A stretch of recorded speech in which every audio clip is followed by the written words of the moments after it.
네, 시청자 여러분 안녕하십니까? 파이널샷 진행을 맡은 최효은, 신민영입니다. 네, 오늘 한국 시장 월요일과 화요일 양일간의 또 급등을 뒤로하고 오늘 시장에서 약간의 숨고르기 장세 이어지고 있습니다. 간밤 뉴욕 증시 3대 지수도 보합권에서 거의 거래를 마감을 했는데 이런 가운데 오늘 코스피 지수 1% 가깝게 하락세 2,460선에서 거래가 되고 있습니다. 외국인들의 매도가 이어지고 있다는 부분은 참 아쉬운 것 같습니다. 외환 시장은 안정화를 찾아가고 있는 상황이지만 오늘 시장에서 외국인 투자자들 코스피 안에서 3천억 원 넘게 매도하고 있고요. 코스닥에서도 1,500억 원 가깝게 매도세 나타내고 있습니다. 네, 그렇습니다. 그동안 트럼프의 발언에 일희일비하던 우리 시장이 피로도가 좀 높았었는데 간밤에는 트럼프가 별다른 발언이 없었습니다. 네, 트럼프가 쉬어가면서 뉴욕 증시도 좀 숨고르기 양상을 보였고요. 미국과 중국이 하지만 여전히 무역 전쟁의 부분에 있어서 별다른 진척을 보이지 않고 있다라는 점은 여전히 고려해 볼 만한 불안 요소로 남아 있습니다. 우리 시장 오늘 전반적으로 파란불 켜고 있는 가운데 어떤 전략이 유효할지 오늘도 끝까지 함께 고민해 보시죠. 네, 오늘도 준비했습니다. 시장 마감을 위한 마지막 한방. 지금 출발할게요. 파이널샷.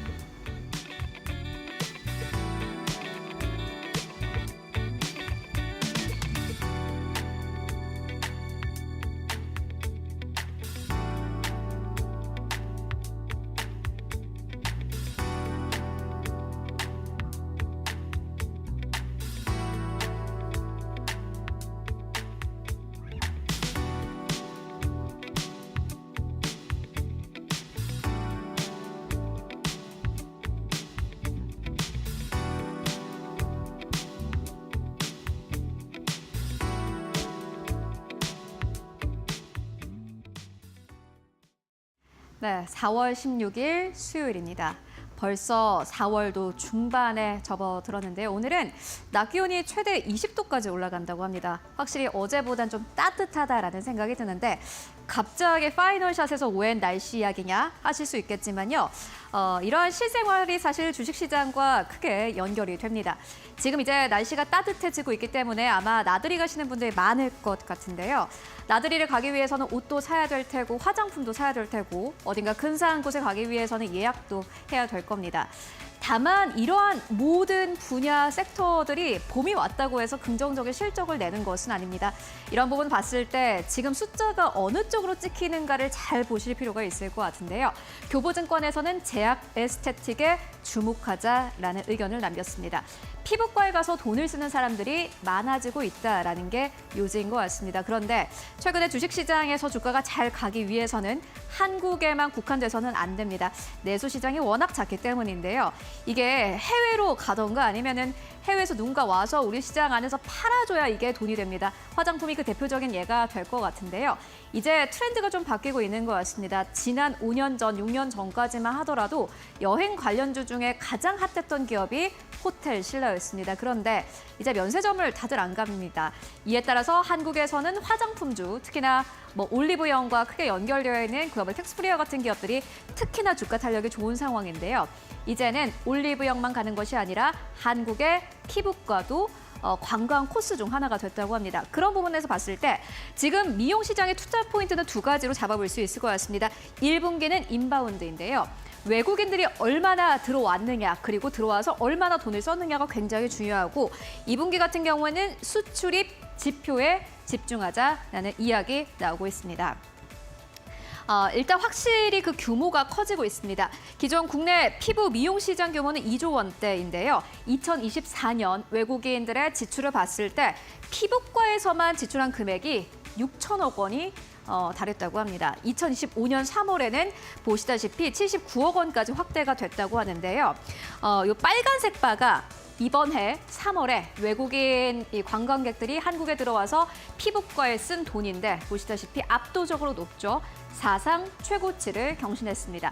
분기별로 봤을 때도 꽤나 괜찮은 실적을 냈는데 보시다시피 분기별 외국인 피부과 소비 금액 보시면은 전년 동기 대비해서 185% 넘게 성장한 것으로 나타났습니다.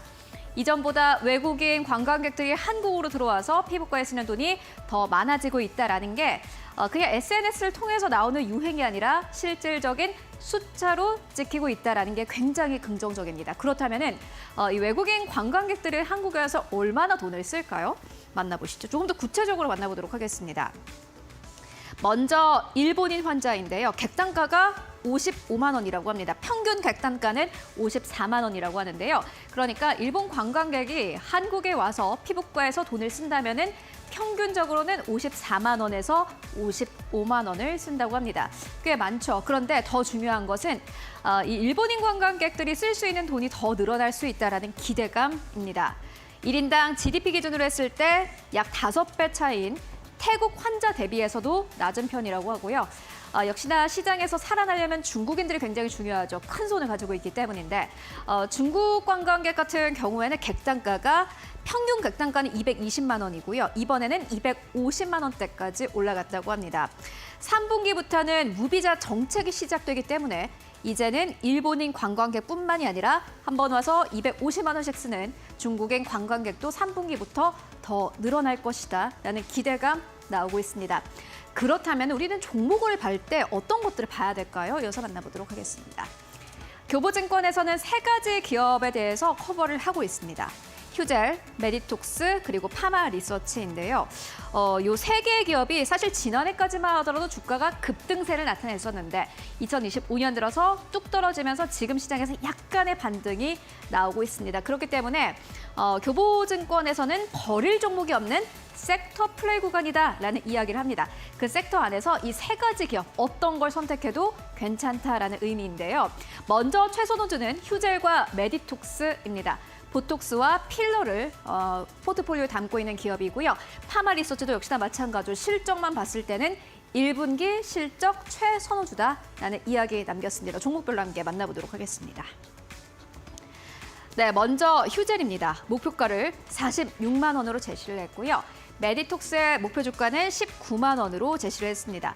휴젤에 대해서는 이렇게 이야기를 합니다. 무난한 1분기다라고 이야기를 하는데 3개 기업 휴젤과 메디톡스, 파마 리서치까지 봤을 때 지금 밸류에이션 퍼의 매력이 가장 높은 것은 휴젤이다라고 이야기를 합니다.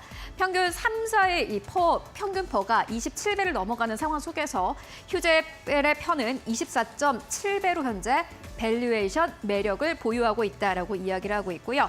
교보증권에서는 2025년 제약 에스테틱 섹터 안에서 탑 플레이어다라면서 연간 탑픽을 유지하겠다라고 이야기를 했습니다.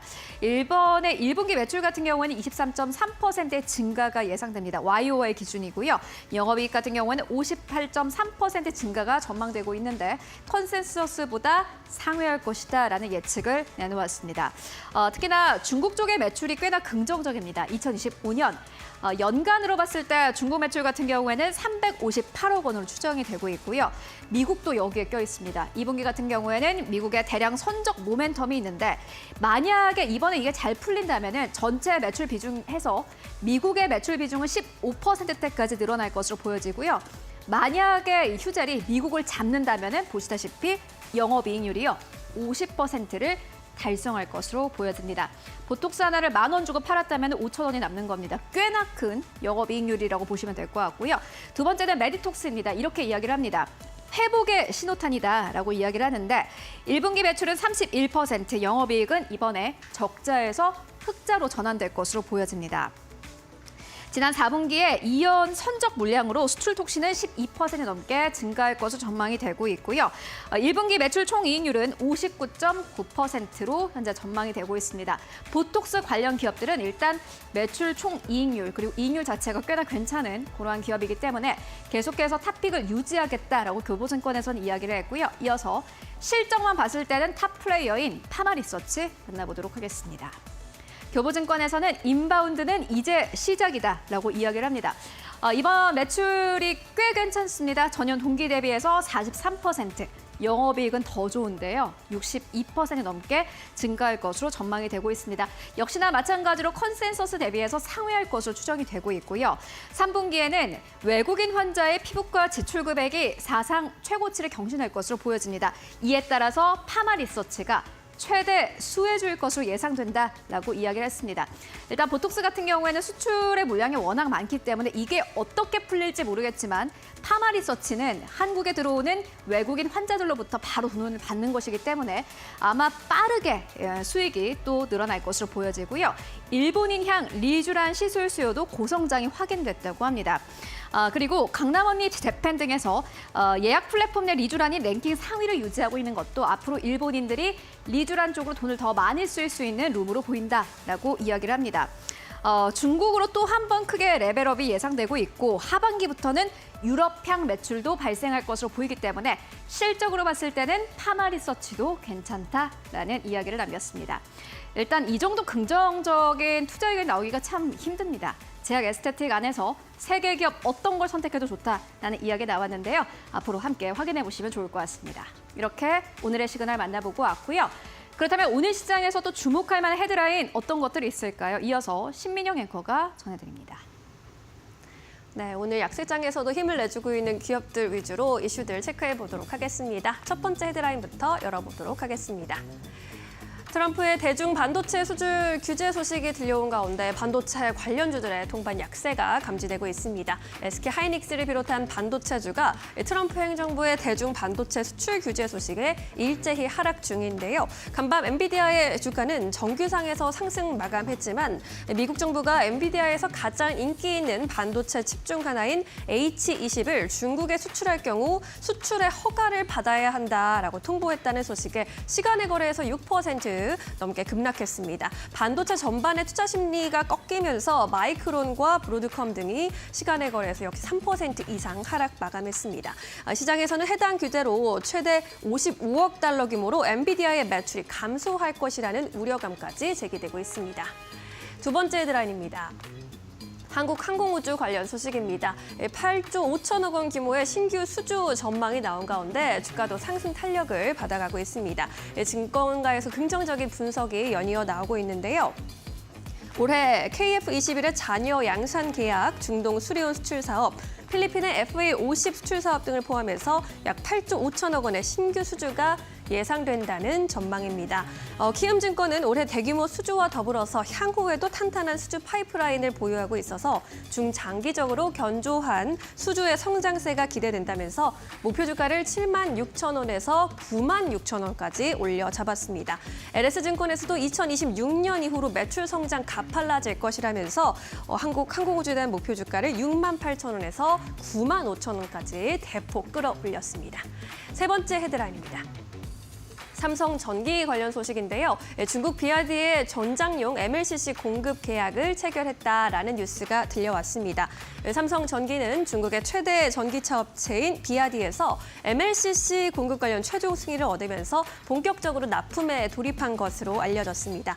MLCC는 전기를 저장했다가 필요한 만큼의 전기를 안정적으로 공급해서 반도체가 원활하게 작동하도록 하는 핵심 부품으로 PC와 스마트폰, 자동차 등에 쓰이는데요. 이 삼성전기가 사업 영역을 스마트폰에서 전장 영역까지 크게 확정하면서 사업 구조 다변화에 대한 기대감이 유입된 것으로 보입니다. 하지만 오늘 주가의 경우에는 상승 출발해서 오전장까지는 플러스권 흐름 가져가다가 오후 들어서 하락으로 급격하게 전환하는 흐름을 보여주고 있습니다. 네 번째 헤드라인입니다. 삼양식품은 MSCI 지수로 편입될 것이란 예측이 나오면서 오늘 장중에 52주 신고가를 다시 쓰기도 했습니다. 삼양식품 이제 황제조 자리를 노리고 있는 상황이지요. 오늘 장중에 97만 3천 원까지 치솟았습니다. 신한투자증권에서는 이 삼양식품이 MSCI 코리아 지수의 시총 기준점을 넘을 것으로 봤는데요. 시총 기준점은 4조 1,800억 원으로 추정이 되고 있습니다. 삼양식품과 한화시스템 두 개 종목이 시총 기준을 충족해서 지수에 편입될 것이란 예상이 들려오고 있고요. MSCI 지수 관련해서 심사 대상일이 4월 16일부터 30일까지 10거래일 중 무작위 하루로 예정되어 있습니다. MSCI 지수의 리밸런싱 같은 경우에는 5월 30일 날 진행되는데요. 현재 구간에서 주가도 2%대 오름세 유지하면서 94만 원 선에 거래가 되고 있습니다. 이렇게 네 가지 헤드라인 함께 체크해 보셨습니다. 네, 이번에는 증권가 전화 연결 통해서 조금 더 자세한 의견 들어보도록 하겠습니다. 메리츠증권 강남금융센터 김경국 과장 연결해 보겠습니다. 과장님 안녕하세요. 네, 안녕하세요. 네, 네 가지 소식을 전해드렸는데 어떤 뉴스에 주목해 보셨을까요? 오늘 한국 항공우주 관련된 수주 이야기 좀 드릴까 하는데요. 일단 방산 업체들의 주가 흐름이 굉장히 이제 관세를 무풍지대다 이런 이야기도 나오면서 최근 좋은 흐름을 이어가고 있고, 일단 한국 항공우주 같은 경우에는 1분기 시장의 가이던스보다 조금 하회하는 실적이 예상되고 있습니다. 영업이익이 대략 한 518억 원 정도 주요 증권사에서 예상을 하고 있는데, 일단 주요 양산 납품 일정이 일단 상반기보다는 하반기에 집중되어 있기 때문에 상반기 실적은 부진하나 일단 분기를 지날수록 조금 더 실적의 상방이 좀 열리는 그런 모습이 보여줄 것 같고요. 또 하반기에는 완제기 납품 그리고 수출 진행이 매출 증가로 바로 연결되는 그런 구조를 보여줄 것으로 보고 있습니다. 그래서 전체적으로 25년도 신규로 발주받을 예상 수주 규모가 대략 한 8.5조 원 정도 되는데, 여기에는 뭐 KF-21의 잔여 물량도 포함이 될 것 같고요. 또 필리핀향으로 들어가는 FA-50에 대한 수출 물량도 포함이 될 것으로 보고 있습니다. 그리고 특히나 26년 내년 이후에는 FA-50으로 아프리카 그리고 중남미 쪽의 수출이 지속될 것으로 보이고 있고, 또 중요한 모멘텀은 뭐냐면 미 해군의 이제 고등훈련기 사업 일정이 당겨지면서 하반기부터 미국 사업에 대한 기대가 일단은 본격화될 것으로 보고 있습니다. 그래서 주가는 일단 상반기에 어느 시점에서 이런 부분을 좀 반영해주지 않을까 그렇게 좀 보고 있고, 온기로 보면 1분기 실적은 조금 부진하지만 올해 온기로 보면 영업이익이 전년비 40% 이상 성장하는 3,380억 정도로 예상이 되고 있기 때문에 현재 주가 수준이 그렇게 높은 수준은 아니다 그렇게 좀 보고 있습니다. 네, 한국 항공우주에 대한 이야기 함께 들어보고 왔습니다. 이 밖에도 오늘 오후장에서 매수 관점으로 보고 계신 종목 있으실까요? 오늘 엔터주 중에 JIP 엔터를 좀 가져와 봤고요. 또 투자 포인트 좀 몇 개 말씀드리도록 하겠습니다. 일단 엔터 4사 중에 가장 일단 현재 부진한 주가 흐름을 보이고 있는 이제 JYP 엔터인데, 중점된 이유는 뭐냐면 1분기 실적에 대한 우려가 일단 주가에 일단 반영이 됐고 굉장히 좀 많이 반영이 된 것으로 보고 있습니다. 하지만 2분기에는 이제 스키즈의 대규모 투어가 예정되어 있고, 또 스키즈가 올해부터 사실 재계약 기간이 시작되기 때문에 이런 부분이 이미 1분기에 어느 정도 많이 반영이 된 것 같습니다. 그래서 재계약금 상각비가 배분율이 달라지기 때문에 이런 부분이 이제 주가에 많이 이제 반영이 되어 왔습니다. 그래서 1분기 실적을 저점으로 하반기에 좋아지는 그림이 일단은 그려지는데, 특히나 이제 트와이스 같은 경우에는 2에서 3분기 정도 컴백이 예정되어 있고, 또 저연차 IP가 약한, 그러니까 성장이 좀 약한 부분이 있었지만 이런 부분도 주가에 할인돼서 이제 이미 반영이 많이 됐기 때문에 사실 엔터 4사의 평균 밸류에이션, 그러니까 평균 PER이 대부분 20대 초반에서 중반 정도에서 거래가 되고 있거든요. 그래서 동사가 현재 주가가 많이 빠졌기 때문에 올해 기준으로 PER 17배 정도 수준에서 거래가 되고 있습니다. 그래서 밸류에이션상으로도 엔터 4사의 평균 PER 대비 할인돼서 거래가 있기 때문에 결국 온기로 JIP가 사상 최대 실적을 달성할 것으로 전망하기 때문에 이런 할인된 밸류에이션에서 저가 매수가 좀 들어온다면 반등이 좀 나올 가능성이 높다 그렇게 좀 보고 있고, 5월 중순 실적 발표가 예정되어 있기 때문에 좀 하락을 마무리하는 국면 진입의 신호가 아닐까 실적 발표가 그렇게 좀 보고 있습니다. 그래서 기술적으로 6만 원대 초반 저점을 다지고 있는 상황이고, 현재가에서는 매수가 유효한 가격이다. 그리고 목표 주가는 7만 2천 원까지는 무리 없이 갈 것으로 보고 있습니다. 그래서 손절가 5만 4천 원 정도로 잡아도록 하겠습니다. 네, 오늘은 엔터주 안에서 JYP 엔터에 대한 투자 포인트 짚어주셨습니다. 오늘도 자세한 설명 고맙습니다. 네, 감사합니다. 네, 이어서 외국인과 기관은 어떤 선택 내리고 있는지 최효은 앵커와 함께 점검해 보시죠. 네, 먼저 외국인들이 사는 기업들부터 만나보도록 하겠습니다. 오늘 시장에서 외국인 투자자는 LIG 넥스원을 가장 많이 사들이고 있습니다. 어제 이어서 오늘까지 매수세가 강력하게 들어오고 있고요. 두 번째로는 네이버, 세 번째로는 SK텔레콤, 네 번째로는 한국전력, 다섯 번째로는 HD, 한국조선해양 이름 올리고 있습니다. 그리고 어떠한 기업을 파나 봤더니 오늘 시장에서 삼성전자, SK하이닉스 쪽으로 강력한 매도가 나오고 있는 것이 특징이라고 할 수 있겠습니다. 세 번째로는 삼성전기, 네 번째로는 현대차, 다섯 번째로는 현대로템 이름 올리고 있습니다. 그렇다면 코스닥 안에서의 외국인 수급은 현재 어떻게 움직이고 있을까요? 오늘 외국인 투자자가 코스닥 안에서 가장 많이 사는 기업은요, ABL 바이오입니다. 이슈가 있는 만큼 오늘 시장에서 강력한 매수세가 들어오고 있고, 두 번째로는 VT, 세 번째로는 펩트론, 네 번째로는 파마 리서치 자리하고 있습니다. 다섯 번째로는 유일 로보틱스 자리하고 있고요. 매도한 기업들 살펴보시면은 오늘 의료 AI 쪽이 굉장히 강한데 오히려 매도세 나타내고 있습니다. 고영 가장 첫 번째로 자리하고 있고, 두 번째로는 알테오젠, 세 번째로는 엔캠, 네 번째로는 코오롱 티슈진, 다섯 번째로는 테크윙 자리하고 있습니다.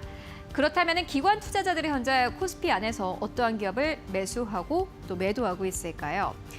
오늘 기관 투자자들의 현재 눈은 신한 지주로 가장 먼저 향합니다. 특히나 금융주 쪽으로 최근 들어서 기관의 매수세가 강력하게 들어오고 있는데 오늘 시장의 주인공은 신한 지주라고 할 수 있겠습니다. 그리고 세 번째 여러분들 보시다시피 하나금융지주이고요. 네 번째로는 현재 더 존 비존 자리하고 있습니다. 그리고 SK텔레콤도 역시나 마찬가지로 강력한 매수가 들어오고 있는 가운데 오늘 신고가를 쓴 기업이죠. 삼양식품 쪽으로도 기관의 매수 강력하게 들어오고 있습니다. 매도하는 기업들 살펴보시면 가장 첫 번째로 SK하이닉스, 두 번째로는 삼성전자, 세 번째로는 삼성전기, 네 번째로는 대한항공, 다섯 번째로는 네이버 자리하고 있는데요. 그렇다면 코스닥 안에서의 기관 수급은 어떻게 움직이고 있을까요? 네, 오늘 코스닥 안에서 기관이 가장 많이 사는 기업은 어제와 똑같습니다. BHI이고요. 두 번째로는 VT, 세 번째로는 실리콘투, 네 번째로는 GI 이노베이션, 다섯 번째로는 ABL 바이오 자리하고 있습니다.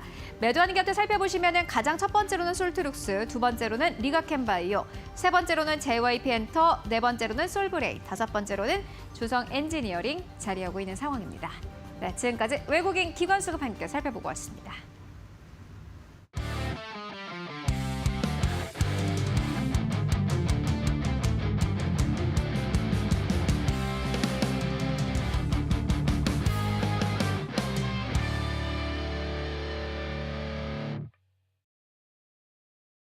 네, 이데일리온 이재선 파트너와 함께하는 만루홈런 시작하겠습니다. 오늘도 치열한 시장 속에서 짜릿한 승리를 거둘 수 있는 만루홈런 종목들 찾아 나서도록 하겠습니다.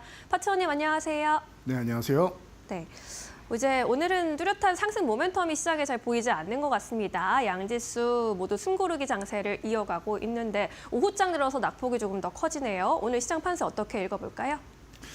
네, 오늘 시장 판세는 말씀하신 대로 숨고르기 정도입니다. 뭐 상승 모멘텀이 없다라고 하셨는데 그동안은 상승 모멘텀이 있어서 올라간 건 아니었죠. 사실 하락에 대한 모멘텀이 사라졌기 때문에 반등이 나온 거다라고 설명을 드렸습니다. 여기에 이제 IT 관련주들 쪽에 이제 부담이 되는 얘기가 나왔죠. 트럼프 대통령이 엔비디아의 H20 이 중국 수출을 막는다라는 얘기를 했습니다. 그러자 이제 여기서 이제 엔비디아가 그러면 한 8조 원 정도 손실 보는 거 아니냐라는 얘기가 나오기 시작했고 하이닉스를 비롯해서 이제 HBM 관련주들 이제 같이 타격을 받고 있는데 그런 것 같습니다. 믿는 도끼에 발등을 찍힌 게 아니냐 이런 얘기가 지금 계속 흘러나오고 있습니다.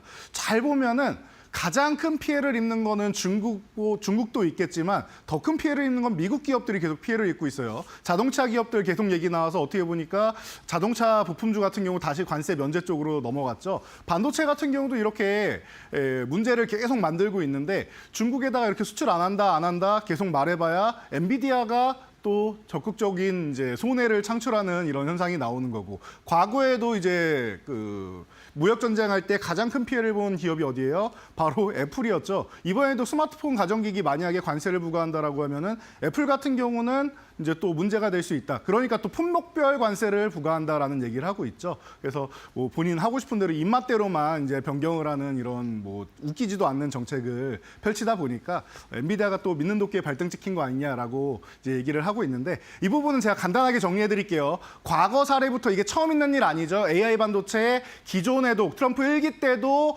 수출을 금지했습니다. 그러면은 어떤 현상이 나오느냐?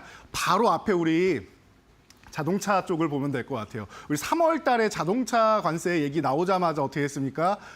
폭발적인 수요가 일어났습니다. 이런 것처럼 중국도 이제 막는다라고 하자마자 폭발적인 발주가 들어옵니다. 과거에도 이랬고요. 그렇게 해서 많이 수급해놓은 것들 가지고 딥시크도 나오고 하는 겁니다. 그런 것처럼 이번에도 이런 현상이 나온다라고 보시면 되고 SK하이닉스의 지금 주력 제품은 이제 HBM3E입니다. 지금 그리고 H20에 들어가는 건 저가형이죠. HBM3가 들어간다라고 보시면은 이 구간에서는 조금 더 고사양 쪽으로 해서 그냥 라인을 전환하면 됩니다. 그런데 이 시기가 조금 시간이 좀 걸리고 하다 보니까 그런 부분에서 단계별로 가야 되는데 갑작스럽게 전환하면 조금 어려운 일이 생기니까 그런 부분에서 좀 불편함은 당연히 있다 정도로 보시면 되고요. 지금 대세는 이제 HBM3E 쪽이고 그리고 4로 넘어가는 이런 과정이죠. 그래서 HBM4까지로 넘어가는 이런 현상이니까 분명히 타격은 일부 있습니다. 뭐 하이닉스 측에서는 큰 타격 없다라고 하지만 일부는 타격이 있겠죠. 그리고 잠깐 동안 그 라인을 전환하거나 하는 순간은 있겠지만 이런 부분에 대해서는 지금 계속 나오는 얘기만 잘 들으셔도 공급량이 부족한 상황입니다. 그러니까 제한적인 이런 타격 정도 입은 이후에는 오히려 더 이제 부가가치를 고부가가치를 창출하는 이런 쪽으로 전환된다라고 생각하시면 돼요. 물론 심리적으로도 그렇고 여러모로 불편한 건 맞습니다. 그래서 엔비디아 쪽이 가장 큰 타격을 받고 하이닉스나 이런 쪽에 영향을 미칠 수 있지만 큰 타격은 아니다. 삼성전자 같이 밀리고 있는데 사실 삼성전자는 영향이 전혀 없습니다. 삼성전자는 HBM을 공급하지 않고 있어요, 엔비디아에. 그러니까 이런 부분을 여러분들이 알고 가시면 될 것 같고요. 심리적인 부분이 크다 보시면 되고 그럼 이런 시장이 어떻게 우리가 좀 풀어가느냐라고 보면은 어닝 시즌이 시작됐잖아요. 여러분들 실적은 배신하지 않습니다. 단기적인 수급에 의해서 흔들릴지언정 실적 좋은 종목들은 조금 지난 다음에라도 다시 제자리 찾아가는 거 다들 알고 계실 거예요. 실적 좋은 종목들 집중하시면 굉장히 편안하게 갈 수 있다 보시면 되고 지금 제가 계속 말씀드렸듯이 상승 모멘텀이 아니라 기술적 반등을 노리는 장세라고 말씀을 드렸습니다. 그래서 이 기술적 반등이 어느 정도 올라왔습니다라고 제가 말씀을 드렸었죠. 물론 오늘 조금 쉬었다고 해서 끝났다라고 볼 수는 없겠지만 이제 차트로 넘어가서 우리가 수치적으로 본다라고 하면은 이 코스피 같은 경우 2,500 위에서 쉬느냐 아래에서 쉬느냐 정도라고 말씀드렸고 바닥을 다질 때 보통 이중 바닥이나 이제 이 역회된 숄더 같은 경우를 만들어야 되는데 그런 과정에 있을 때 지금 이 구간에서 2,500에서 살짝 쉬어도 되고 돌파한 다음에 쉬면 더 좋다 정도로 설명드렸으니까 너무 뭐 오늘 그동안 바닥에서 올라온 게 얼만데 여러분들 거의 뭐 이제 200포인트 가까이를 올라오고 있는데 지금 조금 쉬는 거 가지고 너무 이제 여러분들이 스트레스 받을 필요는 없다. 자연스러운 현상이다라고 생각하시면 돼요. 제가 어제도 밤에 한강에 러닝을 했는데 이렇게 어느 정도 뛰다 보니까 너무 오랜만에 뛰다 보니까 한 반년 만에 뛰었습니다. 뭐 5km는커녕 한 1km 조금 넘어가니까 너무 힘들더라고요. 그래서 페이스 조절을 조금 쉬었다 가고 했는데 주가도 똑같다고 생각하시면 될 것 같아요. 자, 다음 페이지로 넘어가서 코스닥입니다. 코스닥 같은 경우도 지금 바닥권에서 열심히 올라와서 730은 그렇게 의미 없다고 했습니다. 이 680 회복되면은 이 안쪽으로 그냥 들어온 것만으로도 해결이 된다라고 말씀드렸고 크게 의미를 갖지 않아도 된다. 자율등락 구간이다. 그리고 위쪽으로 올라가서 이번 봄 안에 저는 780을 넘어갈 거라고 예상을 합니다. 적어도 돌파 시도는 할 텐데요. 저는 넘어갈 가능성이 더 높지 않나라고 보고 있습니다. 이 말씀을 이 관세 유예되기 전부터 똑같이 말씀드려왔으니까 여러분들은 이미 잘 알고 계실 겁니다. 자, 그래서 이런 어려운 구간에서 트럼프가 하루하루 이렇게 말을 바꾸고 자꾸 이제 뭐 자국에 있는 이제 빅테크 기업이든 자동차 기업이든 이제 스스로를 공격하는 지경에 이르렀는데 이런 과정에서 여러분들이 그럼 이제 불안해지는 거 아닙니까? 그리고 바닥에서 이제 있던 종목들 빠르게 올라왔기 때문에 기술적 반등 1차 목표치는 다 온 거 아닙니까? 라고 생각하시는 분들 분명히 계실 거예요. 그러면 우리가 항상 생각을 전환해서 순환을 좀 노릴 수 있고 아직 안 올라온 섹터를 볼 수 있다. 라고 항상 말씀을 드려왔었죠. 그래서 제가 오늘 여러분들께 소개해드릴 섹터는 여러분들이 다시 한번 이 전쟁에 관해서 한번 생각해 볼 필요가 있을 것 같습니다. 우크라이나 휴전을 빠르게 이끌어내려고 했는데 사실 젤렌스키 대통령이랑 거의 뭐 얼굴 붉히고 싸우고 밥도 안 먹고 가가지고 이게 지연이 됐다라고 말씀을 드렸죠. 지금 원래 트럼프 대통령의 속내는 그 부분을 먼저 해결을 해서 우크라이나에서 50% 강물을 가져오면서 본인들이 히토류를 일부는 해결했다라고 얘기하고 싶었는데 그게 안 되니까 조금 갑갑한 상황일 거예요. 그래서 뭐 사우디에다가도 얘기하고 뭐 얘기를 열심히 하고 있는데 이런 부분에서 뭐 대안을 열심히 찾지 않을까 싶습니다. 그런데 가장 큰 대안, 가장 좋은 대안 중 하나는 바로 관세에 잊혀져 있는 이런 평화가 아닌가 싶습니다. 지금 굉장히 어둡게 지금 나와 있는데요. 여러분 제가 볼 땐 그런 것 같아요. 그 동트기 전 새벽이 가장 어둡다라는 말씀 제가 가끔 말씀을 드리죠. 그런 것처럼 우크라이나가 지금 그런 상황이 아닌가 싶습니다. 평화가 찾아오기 전이라서 지금이 가장 힘들고 어렵고 어두운 시기가 아닌가 싶어요. 이럴 때 빛을 밝혀줄 수 있는, 재건에 도움이 될 수 있는, 우크라이나의 희망이 될 수 있는 이런 종목들, 섹터들을 살펴보면 여러분들이 좀 편안하게 볼 수 있지 않을까 싶어서 오늘 준비했으니까요. 오늘 종목들도 기대해 주시고 응원 많이 해주시기 바랍니다. 네, 그동안 좀 쉬어 있었던 움직이지 않았던 섹터 위주로 보자라는 의견을 전해주셨고 그에 따라서 우크라 재건 관련주 안에서 오늘 해법을 찾아보도록 하겠습니다. 안타, 1루타, 3루타 종목으로 바로 들어가겠습니다. 오늘의 안타 종목 HD 현대인프라코어 꼽아주셨습니다. 오늘 양시장 하락하는 가운데 이 종목도 2%가량 내리면서 7,800원 선에서 움직이고 있는 상황. 현 시점에서 어떤 대응이 유효할까요? 네, 저는 지금 너무나도 좋은 위치에 와 있는데 지금 다른 종목들 빠르게 올라오는 거에 비해서 보통 수출주 중심부터 해서 관세 영향을 받는 종목들이 올라왔죠. 그렇지 않아 보이는 종목들인데 사실 이 종목들도 다 수출주라고 생각하시면 돼요. 그래서 지금 여러분들이 그 우크라이나 재건에 정말로 참여할 수 있느냐라고 봤을 때 건설사나 이런 데는 뭐 컨소시엄 구성해서 들어가면 다행인데 어느 정도 참여할지 모르겠다라고 제가 누누이 말씀드렸습니다. 저는 장비주는 가능성이 높다라고 봅니다. 그중에서 현대인프라코어 같은 경우에는 이제 HD 현대사이트 솔루션이 이미 키우에다가 대표 사무소를 건설해놨습니다. 이게 지금 들어가는 거를 여러분들이 생각하셔서 그러지 사실 현대건설기계랑 현대인프라코어는 기존에도 우크라이나 이런 중장비 시장에 이제 30%의 비중을 차지하고 있는 기업입니다. 그러니까 이제 같이 들어가는 거 어렵지 않다라고 여러분들이 생각하시면 될 것 같아요. 그래서 편안하게 보시면 될 것 같고 그리고 좋은 것 중 하나는 지금 HD 현대건설기계 같은 경우 중국의 생산량이 지금 소비가 줄었단 말이에요. 그래서 동장 가동률이 인프라코어랑 둘 다 한 35% 전후밖에 안 됩니다. 이 생산을 다 인프라코어로 합쳤어요. 70% 가동이 됩니다. 인프라코어 당연히 좋아지겠죠. 그리고 나서 현대건설기계는 이제 인도 중심으로 해서 공략을 하고 있고 그 주변국까지 함께 공략을 해 나간다라고 생각을 하면은 여러분들 중장비 기업 중에서 가장 여러분들이 믿을 수 있고 오래된 기업. 사실 두산 기업에 있을 때부터 이 인프라코어 같은 경우 워낙 유명했으니까 여러분들이 좀 편하게 보시고 뭐 에티오피아나 이런 곳에 주변국에 이제 계속 이제 공급하는 이런 상황 같은 경우는 여러분들이 꾸준한 이런 성과다라고 생각하시면 될 것 같습니다. 네, 오늘의 안타 종목은 HD 현대인프라코어로 점검해 봤습니다. 이 우크라 재건과 인프라 쪽에 있어서는 빼놓을 수 없는 종목이기 때문에 꼭 함께 살펴보시면 좋겠습니다. 이제 두 번째 오늘의 2루타 종목으로 넘어가 보도록 할까요? 대동기어를 골라주셨습니다. 최근에 방산 사업까지 영향을 좀 확대해서 사업 다각화 이야기가 들려오기도 했는데 오늘 2루타로 꼽아주신 이유는요? 네, 맞습니다. 그 이슈가 굉장히 많은 기업이 아닌가 싶습니다. 그래서 트레이딩하기에 너무 적합한 종목인 것 같아서 제가 대동기어를 선택해서 여러분들께 이제 말씀을 드렸는데요. 뭐 모회사인 대동과 대동기어 같이 보시면 되고요. 우크라이나에도 또 이제 3년간 300원의 트랙터를 공급했다라고 얘기 나왔는데 사실 정말 미비한 부분입니다. 우크라이나가 원래 농업 국가이다 보니까 세계 3대 곡창지를 갖고 있죠. 원래 연간 1조 원의 트랙터를 구입하는 이런 나라예요. 그런데 지금 뭐 그 정도까지는 아닌데 아마 평화가 찾아오게 되면 더욱더 늘어나지 않을까 싶어요. 이미 활로를 뚫었는데 대동기어 같은 경우는 지금 기술력을 이제 막 알리기 시작하는 입장이에요. 우크라이나에다가는. 그렇기 때문에 점점 더 영역을 확장할 수 있다라는 측면 여러분들이 보시고 방금 말씀하신 방산 부분이나 아니면 포스코와 협력하는 부분이나 여러 가지 측면에서 이슈가 많은 기업입니다. 그래서 한 번씩 멋지게 이제 뭐 급등 흐름이 나오는 종목이니까 여러분들이 이제 트레이딩을 좋아하시는 분들이다라고 하면은 아마 이미 알고 계시는 분들도 많을 겁니다. 대동기어 꾸준히 관심 가져보시면 좋은 종목이 아닐까 싶습니다. 네, 대동기어도 힘이 있는 종목이기 때문에 앞으로 트레이딩 관점으로 살펴보자라는 의견으로 정리해 주셨습니다. 이렇게 2루타 종목을 정리해 보고요. 이제 조금 더 장타 노릴 수 있는 3루타석으로 이동해 보도록 하겠습니다.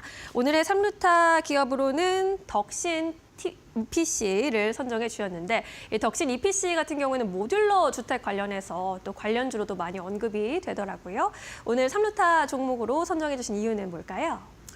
네, 저도 아직 입에 잘 안 붙는 사명이 변경돼가지고 덕신 EPC라고 부르는 게 좀 어색한 기업인데요. 이 기업은 이제 데크플레이트 쪽으로 해서 이제 우리나라 1위 그리고 글로벌 1위를 차지하고 있는 기업이다라고 생각을 하시면 될 것 같습니다. 그래서 모듈러의 핵심 기술력을 가지고 있는 이 기업이기 때문에 여러분들이 항상 보셔야 되고, 그리고 뭐 우리나라에서 이제 자체적으로 이제 주택 관련해서 이제 정책을 내거나 하면 그럴 때마다 한 번씩 움직이는 기업이니까 그런 부분까지 이제 뭐 추후에는 이제 기대를 해볼 수 있다라고 생각하시면 될 것 같아요. 그래서 그냥 재건주로 봐도 아주 편안하게 들어갈 수 있는 부분이고, 재건 같은 경우는 제가 강조해드리는 건 간단하다라고 했습니다. 우크라이나에서 원하기 때문이에요. 한국의 모듈러 주택 기술을 우리가 가져다 쓰고 싶다. 너무 쉬운 일이잖아요. 이게 우리가 정말 주택을 짓는다라고 하면 땅을 파서 철근을 심고 이렇게 뭐 차곡차곡 뭐 벽돌 쌓고 시멘트 쌓고 여러 가지 기술력 공법들이 들어가겠죠. 그러면은 얼마나 오래 걸립니까? 당장 난민들이 들어갈 곳이 필요한데 모듈러, 우리가 쉽게 말하는 조립식 같은 이런 주택 같은 경우에는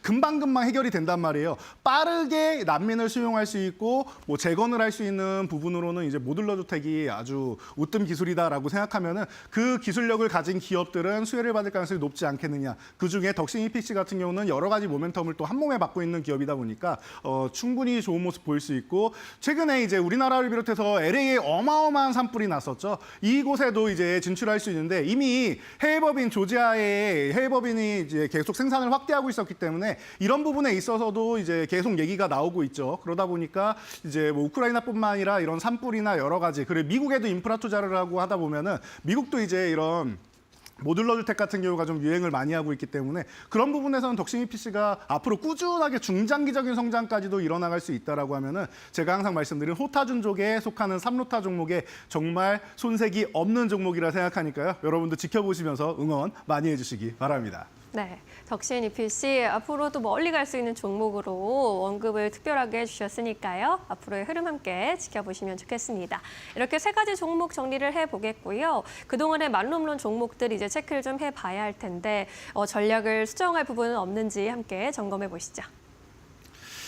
네, 그동안에 말로 없는 종목들 뭐 꾸준히 이제 좋은 모습 보이면서 최근에 크라우드웍스 올라온 거 여러분들 이제는 다 알고 계실 거예요. 제가 매도 타이밍까지도 이틀 연속으로 정확하게 계속 강조해서 말씀을 드렸는데 지금 쉬고 있는 구간인데, 쉬는 구간에서 다시 좀 본다라고 하면은 기존에 매매했던 부분이 아니라 그 부분에서 한 2분의 1에서 3분의 1 정도로 줄여서 보시는 겁니다. 지금 같은 경우는 이미 많이 올랐으니까 비중 조절을 하면서 추가적으로 보시는 거고, 신규 매수는 다른 종목 보시는 게 낫다라고 말씀을 드릴 거고요.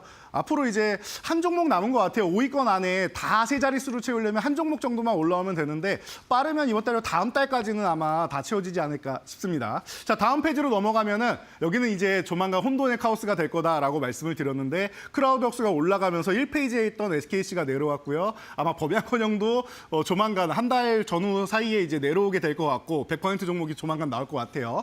그리고 이제 글로벌 텍스프리 뭐 0.4%만 남았습니다 말씀드렸는데 50% 아래 종목은 낄 수가 없을 것 같습니다. 이런 식으로 해서 고점도 높이고 저점도 높이는 과정이 이번 봄에 나오니까 여러분들 걱정하지 마시고 편하게 보시면 된다 말씀드렸습니다. 그래서 새로 이제 이 안에 들어올 만한 후보군들도 충분히 많이 소개드리고 있고, 이제 말로 없는 달성한 종목이 수익률을 더 끌어올리는 것도 많이 볼 수 있죠. 그래서 다음 페이지 넘어가시면은 여러분들이 다시 한번 봐야 되는 이런 대상 같은 경우도 있습니다. 지금 여러분들 지난주 금요일 날 놀고먹자로 소개해드리고 나서 3일 동안 열심히 올라오고 있습니다. 얼마 안 남았어요. 25,000원까지 이제 1차 목표치인데 얼마 안 남았습니다. 25,000원 가면 살짝 쉬어갈 수는 있으니까 1차 목표치 달성하고 휴식 후에 다시 한번 돌파해서 말로 홈런 가는지까지 지켜보면서 응원 많이 해주시면 좋을 것 같고요. 다음 종목은 LIG 넥스원입니다. 이 종목은 말로 홈런을 이미 달성한 종목이죠. 그리고 추가 수익 보이면서 사실은 한 9위, 10위권 사이에 이렇게 위치해 있다가 최근에 스르륵 밀려 내려간 종목이에요. 그만큼 수익률이 계속 끌어올려지고 있다는 뜻인데 제가 볼 때 여기서 끝은 아닌 것 같습니다. 방산주가 여기서 끝나면은 여러분들이 매우 섭섭해 하시겠죠. 방산주는 아직도 진행형이고 조금 전에도 이제 전쟁 관련해서 평화 말씀을 드렸는데 이 평화를 지키는 가장 좋은 건 자주국방을 군사력을 이미 갖추고 있으면 전쟁이 나지 않습니다. 그렇기 때문에 LIG 넥스원 지금 다시 한번 올라오고 있죠. 목표가 달성 후에 휴식 그리고 좋은 구간 이후에 다시 한번 올라오고 있는데 30만 원 한번 건드려주고 휴식 후에 넘어가느냐 아니면 그냥 넘어가냐에 따라서 기존 고점 제가 볼 땐 충분히 돌파해서 다시 한번 10위권 안에 순위권 안에 들어올 수 있는 종목이니까 여러분들이 기대 많이 해주시기 바랍니다. 네, 그동안 우리가 공략해본 종목들 안에서 특별한 전략이 필요한 종목들은 또 한번 AS 도와드려 봤습니다. 자, 이제 다시 본론으로 돌아가서 우리가 평화를 찾아서 떠나는 여정 안에서 전쟁, 재건주 바라보고 있었죠. 오늘 하이라이트 종목, 만룸론 종목은 어떤 종목으로 골라보셨을까요? 네, 오늘은 전쟁 건설 로봇을 여러분들께 소개해드리기 위해서 가져왔습니다. 오늘은 전체적으로 좀 기계 관련 쪽으로 여러분들께 소개를 많이 해드리는데 그동안은 이제 제가 모듈러나 이런 쪽을 소개해드렸다라고 하면은 전쟁 건설 로봇. 제가 볼 때는 이 기업이 그동안 제가 소개해드릴 때 계속 상승 추세여서 좀 눌림이 안 나와서 소개를 못 해드린 이런 경향도 있습니다. 그래서 지금 콘크리트 펌프카 쪽으로 해서 이제 국내 1위고 그리고 북미 점유율도 28위로 지금 2위에서 1위로 올라선 기업입니다. 그래서 매출 비중을 잘 보면 우리나라가 21% 그리고 글로벌 시장이 나머지 79%를 차지하고 있는데 그중에 46%가 북미 점유율입니다. 이게 대안이 없어요. 미국 기업은 하지 않습니다. 미국의 대형 장비사들은 이 콘크리트 펌프카를 하지 않아요. 그래서 뭐 경쟁자라고 치면은 저쪽에 독일에 가 있는 경쟁사들이 있는데 이런 쪽하고 경쟁을 해서 아마 우크라이나 쪽에 들어가지 않을까 싶은 이런 기대감이 솔솔 올라오는 이런 종목이 아닌가 싶습니다. 게다가 조금 전에도 말씀드렸듯이 LA 산불 재건할 때 데크 플레이트만 들어가는 게 아니라 당연히 이런 콘크리트 펌프카나 이런 중장비 기업들이 들어가기 때문에 트르키의 대지진 때도 어마어마한 이제 매출이 급증한 적이 있었는데 그런 것처럼 LA 산불도 다시 한번 도약할 수 있는 또 다른 기회가 될 수 있다라는 거. 여기에 우크라이나 재건까지 들어간다라고 하면은 금상첨화가 될 수 있겠죠. 유럽 시장에 대한 점유율도 더 늘려갈 수 있다라고 생각하시면 될 것 같습니다. 그래서 너무나도 좋은 종목이다라고 보시면 될 것 같고 그리고 대주주 지분이 지금 한 75% 정도 돼요. 우리 사주까지 해서 그렇다라고 하면은 뭐 유통되는 이제 물량이 한 300만 주 정도밖에 안 되는데 너무 이 유통 물량이 적다 보니까 사실 4월에서 5월 사이에 이런 이제 품절주 대란 같은 경우가 가끔 한 번씩 나오죠. 그런 부분에도 같이 편승할 수 있는 종목이니까 여러 가지 측면에서 한번 여러분들이 관심 가져볼 만하다라고 말씀드리도록 하겠습니다. 가격 전량으로 넘어가서 여러분들이 차트를 보면서 보신다라고 하면은 현재 가격이 이제 42,500원 전후 구간에서 움직이고 있습니다. 그래서 이 좋은 가격권에서 여러분들이 체크를 해보시면 될 것 같고 위로 올라가면 1차 목표치 5만 원, 2차 목표치 6만 원 이렇게 만원 단위로 올리면서 보시면 됩니다. 그래서 말로 홈런은 6만 원, 전고점 부근 정도라고 생각하시면 되고 7만 원 구간은 기존에 슈팅 한 번 나왔던 구간이니까 6만 원을 넘어가야지 갈 수 있다라고 생각하시면 될 것 같습니다. 아래로 내려갈 경우에 여러분들 4만 원 구간 이탈하면은 여러분들이 그 리스크 관리 정도만 한번 하면은 되는 종목이고 내려가도 어차피 회복될 가능성이 높다라고 보고 있으니까 이 종목 여러분들이 지금 올라간 게 하나도 없어요. 최근에 밀린 다음에 이런 저점 구간에서 후발주 섹터로 해서 여러분들이 관심 가져보시면 좋을 것 같습니다. 네, 오늘의 만룸런 종목은 전진 건설 로봇으로 살펴봤습니다. 여러 가지 모멘텀이 있어서 이 시점에서 꼭 살펴봐야 하는 종목인 것 같은데요. 관심 있으신 분들은 또 함께 공부해 보시면 좋겠습니다. 오늘은 여기까지 이야기 들을게요. 고맙습니다. 감사합니다.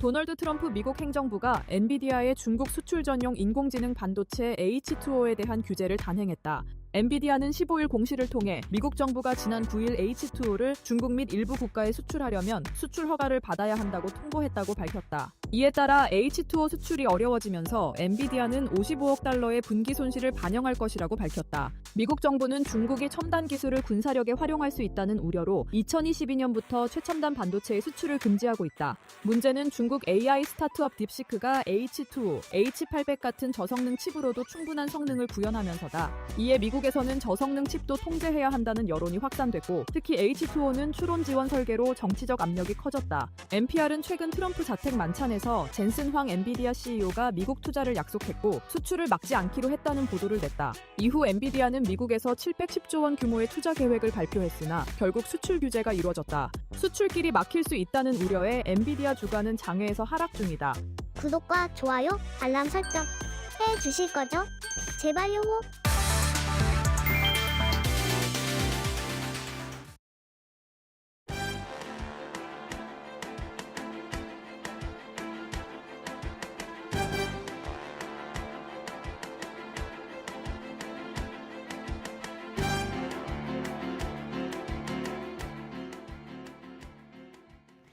네, 스몰캡 전략으로 이어가 보도록 하겠습니다. 오늘도 모셨습니다. 신한금융그룹 서울금융센터의 김동준 부장 모시고 이야기 나눠보도록 하겠습니다. 안녕하십니까? 예, 안녕하세요. 네, 부장님 오늘은 어떠한 스몰캡 기업 가지고 오셨습니까? 예, SPG입니다. 로봇의 감속기 대표 주식이다 이렇게 요약을 할 수가 있습니다. 로봇의 핵심 부품인 감속기를 국산화하는데 선도업체입니다. 이 로봇용 감속기 매출이 금년부터 레벨업 되면서 시장에서 재평가가 되지 않을까 이런 판단입니다. 오늘은 스몰캡 기업으로 SPG 가지고 오셨습니다. 아마 또 저희 많은 시청자분들께서 관심을 가지고 계실 것 같습니다. 지난주부터 2만 원대 아래에서부터 좀 급하게 올라왔다가 오늘이 약간 좀 조정을 받고 있는데 이 기업은 어떠한 기업입니까? 예, 91년 설립됐고 2002년에 상장되었습니다. 정밀 기어드 모터 업체다 이렇게 얘기를 합니다. 이제 기어박스라고 하죠. 이게 이제 감속기라고 하는 건데 기어박스가 부착된 그런 모터를 통해 가지고 순간 속도를 조절해주고 힘을 제공해주는 제품을 공급을 하고 있습니다.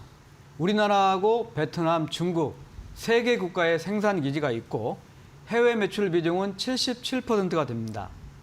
본사인 별도 기준으로 봤을 때는 모터류 매출 비중이 52%, 그리고 컨덴서가 16%, 그리고 이제 로봇 감속기는 기타 부분에 있는데 뭐 유성 감속기를 포함해서 정밀 감속기가 있고 모션 카메라 기타 해서 14% 정도 매출 비중을 차지하고 있습니다. 이 기업 여러분들 아마 이제 로봇 쪽으로 아마 다들 잘 알고 계실 기업일 것 같은데 보니까 이 부분이 중요한 것 같아요.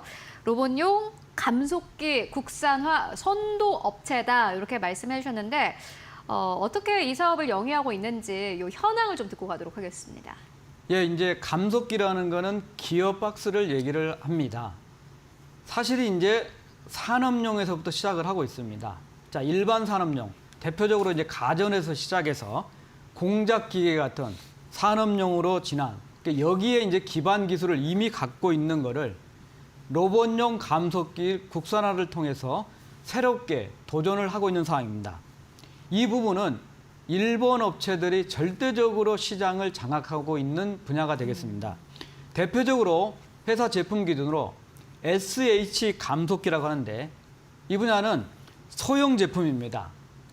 초정밀, 정밀도가 대단히 높고 또 고토크, 토크에 대한 성능이 높은 상황, 이런 상황의 제품인데 일본의 하모닉 드라이브라는 회사가 시장을 압도적으로 차지하는 부분이고 두 번째로는 이제 SR 감속기라고 중형 감속기입니다.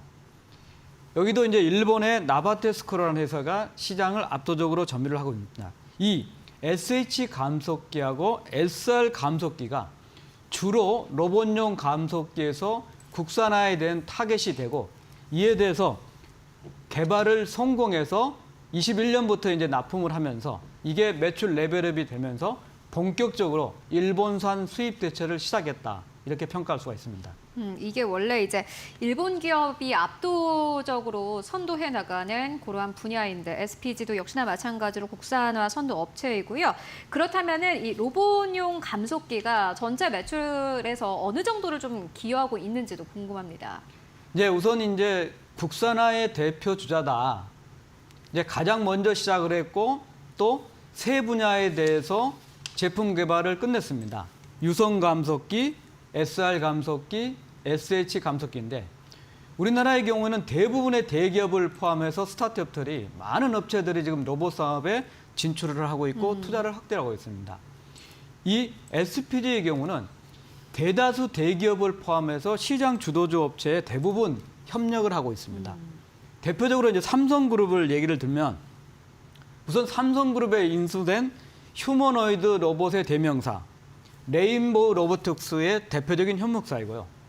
또 삼성전자의 봇핏이라고 하는 웨어러블 네. 로봇에도 레퍼런스를 갖고 있고 또 삼성 다른 계열사 이게 이제 반도체 검사 장비 분야인데 이쪽 분야의 레퍼런스를 갖고 있는 사항입니다. 사실 로봇 감속기만 기타 매출 중에서 로봇 감속기만 매출을 딱 따진다면은 21년에 20억 대 정도였습니다. 그러니까 24년에 이제 100억을 돌파를 했습니다. 그러니까 3년 동안 5배 정도 레벨업이 그러네요. 네. 된 상황인데 25년부터 이제 본격적으로 25년에는 200억 이상이 좀 되겠고 왜냐하면 우리나라 로봇 업체들이 시가총액은 뭐 3조, 5조 이렇지만은 매출액이 1,000억이 넘는 회사가 없고요. 이익이 남는 회사가 없기 때문에 이들 업체들이 성장이 본격적으로 되기 때문에 동반 성장이 될 거다. 그런 판단이고 27년까지 그러니까 앞으로 3년 동안 과거 3년에 5배 정도가 레벨업 됐듯이 앞으로 3년 동안 레벨이 또 5배 정도 될 걸로 보입니다. 그렇지만 20억에서 100억이 된 거하고 지금 100억에서 500억대를 가는 거는 일단 회사의 그 실적 기여도가 차이가 크기 때문에 이게 주목할 분야다. 특별하게 그동안 성장의 중심이 유선 감속기였는데 이제 휴머노이드에 많이 들어가는 SR 감속기 그리고 SH 감속기 특히 SH 감속기에 대한 성장이 높아질 것으로 예상되기 때문에 이제 로봇 사업에 SPG는 본격적인 투자 해수기에 진입할 것으로 예상이 됩니다. 감속기에서 이제 매출이 계속해서 늘어나고 있다라는 부분은 굉장히 긍정적으로 보여집니다. 2021년도까지만 하더라도 20억 원에 그쳤던 이 매출이 2024년 들어서 100억 원까지 늘어났다라는 것은 엄청난 성장인 것 같은데요. 그렇다면 이번에는 전체 실적은 어떤지 좀 보고 가도록 하겠습니다. 예, 21년, 22년의 실적이 좋았습니다. 외형이 4천억 원 이상을 돌파를 하고 또 영업이익도 200억 이상이 기록했었습니다. 그렇지만 이제 23년, 24년 연속적으로 매출 감소가 있었고 이거는 이제 금년도까지도 이어지지 않을까 싶습니다. 특별한 이유가 좀 있었습니다. 러시아하고 우크라이나의 전쟁 이슈 때문에 네. 유럽 업체한테 펠릿 보일러, 그러니까 나무 목재 펠렛을 가지고 보일러를 하는데 이쪽에 매출 타격이 좀 컸기 때문에 유럽 매출이 감소가 있었고 두 번째로는 중국 법인이 하이얼, 세계 가전 1위 업체인 하이얼에 납품했었는데 이게 외부에서 모터를 사오던 거를 자체 슬리명된 모터로 바꾸는 상황.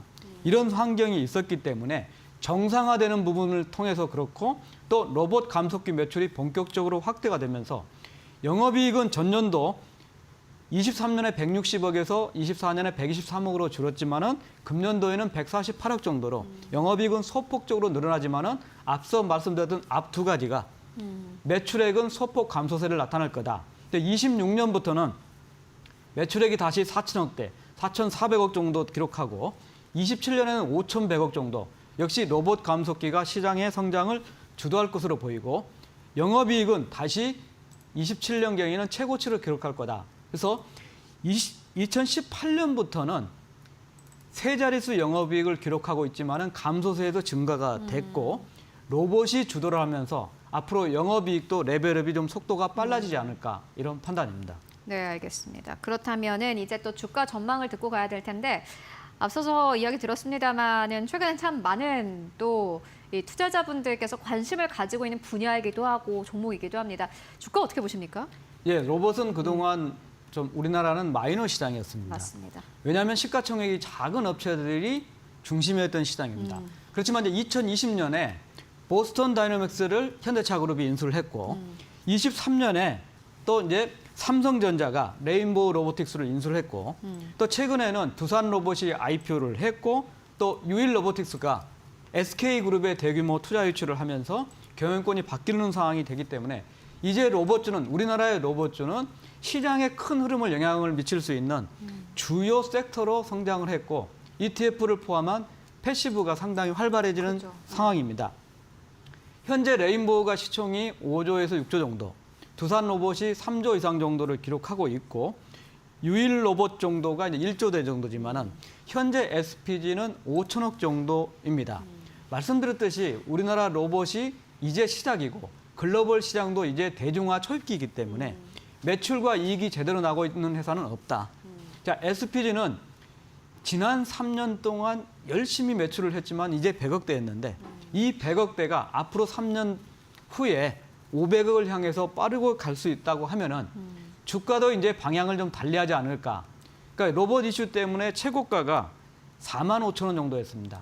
지금은 거의 주가가 반토막 그러네요. 정도 수준이고 18,000원 정도가 최저가였고 2만 원 정도는 충분히 싸다는 부분이 될 수가 있는 상황이다. 네. 그러니까 조심스럽게 ETF를 포함한 로봇 패시브 자금 흐름에 영향을 받을 수밖에 없겠지만은 이제 이 회사가 그동안 준비했던 로봇의 핵심 부품인 감속기의 국산화의 성공이고 이게 매출이 뚜벅뚜벅 크게 나타난다면 시가총액 1조를 향해서 갈 수 있는 업체로 충분히 발돋움하지 않을까 이런 판단이고 앞으로 이 분야에서는 회사가 로봇 사업에 대해서 자신감을 IR이라든지 여러 형태를 통해서 충분히 나타낼 수 있고 삼성 계열사 3개사를 포함해가지고 국내 대기업 그리고 국내 뛰어난 스타트업하고 동반 성장할 수 있는 로봇의 핵심주다.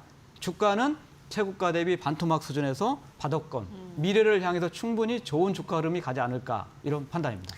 네, SPG가 이제 패시브 자금에 의해서 사실 주가가 좌지우지될 수밖에 없는 상황이긴 하지만 앞으로 감속기 쪽의 실적이 또 점프할 수 있다라는 점 그리고 이에 따라서 지금은 시가총액이 5천억 원대이지만 앞으로 1조 원대까지 노려볼 만하다라는 의견으로 저희 정리해보도록 하겠습니다. 지금까지 김동준 부장과 함께 이야기 나눠봤습니다. 말씀 고맙습니다. 감사합니다.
네, 마켓 모버입니다.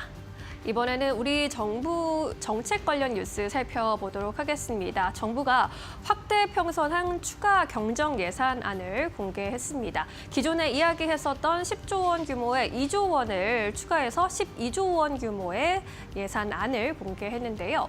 물론 이 2조 원 규모를 추가한 것이 그리 큰 규모가 아니다라는 지적도 받아가고 있지만요. 세부적으로 좀 보면 일단 소상공인과 취약계층 등 민생 분야에 4조 원 이상을 지원하기로 했고요. 재해 재난 대응 쪽에 3조 원 이상을 투입하기로 했습니다. 뿐만 아니라 통상 분야 그리고 인공지능, AI 경쟁력 강화를 위해서 4조 원 이상을 쓴다고 했는데요. 시장이 가장 주목했던 것은 바로 이 부분입니다. 정책 자금을 25조 원 신규 공급한다고 했고요. AI와 반도체 첨단 산업에 2조 원 이상을 지원을 확대한다라는 내용인데 특히나 AI 역량 강화를 위해서 1조 8천억 원을 정부에서 추가로 투입한다라는 점에 시장에서는 긍정적으로 반응하기도 했습니다. 그리고 AI 스타트업 육성, AI 혁신 펀드의 규모 역시 확대할 것이라고 전했고요. 반도체 산업 지원에 5천억 원의 추가 편성 소식도 알리기도 했습니다. 이제 다음 주께 국회에 이 내용이 넘어갈 그럴 예정인데요. 관련 소식은 AI 기술주에도 호재가 될 만한 내용이었습니다.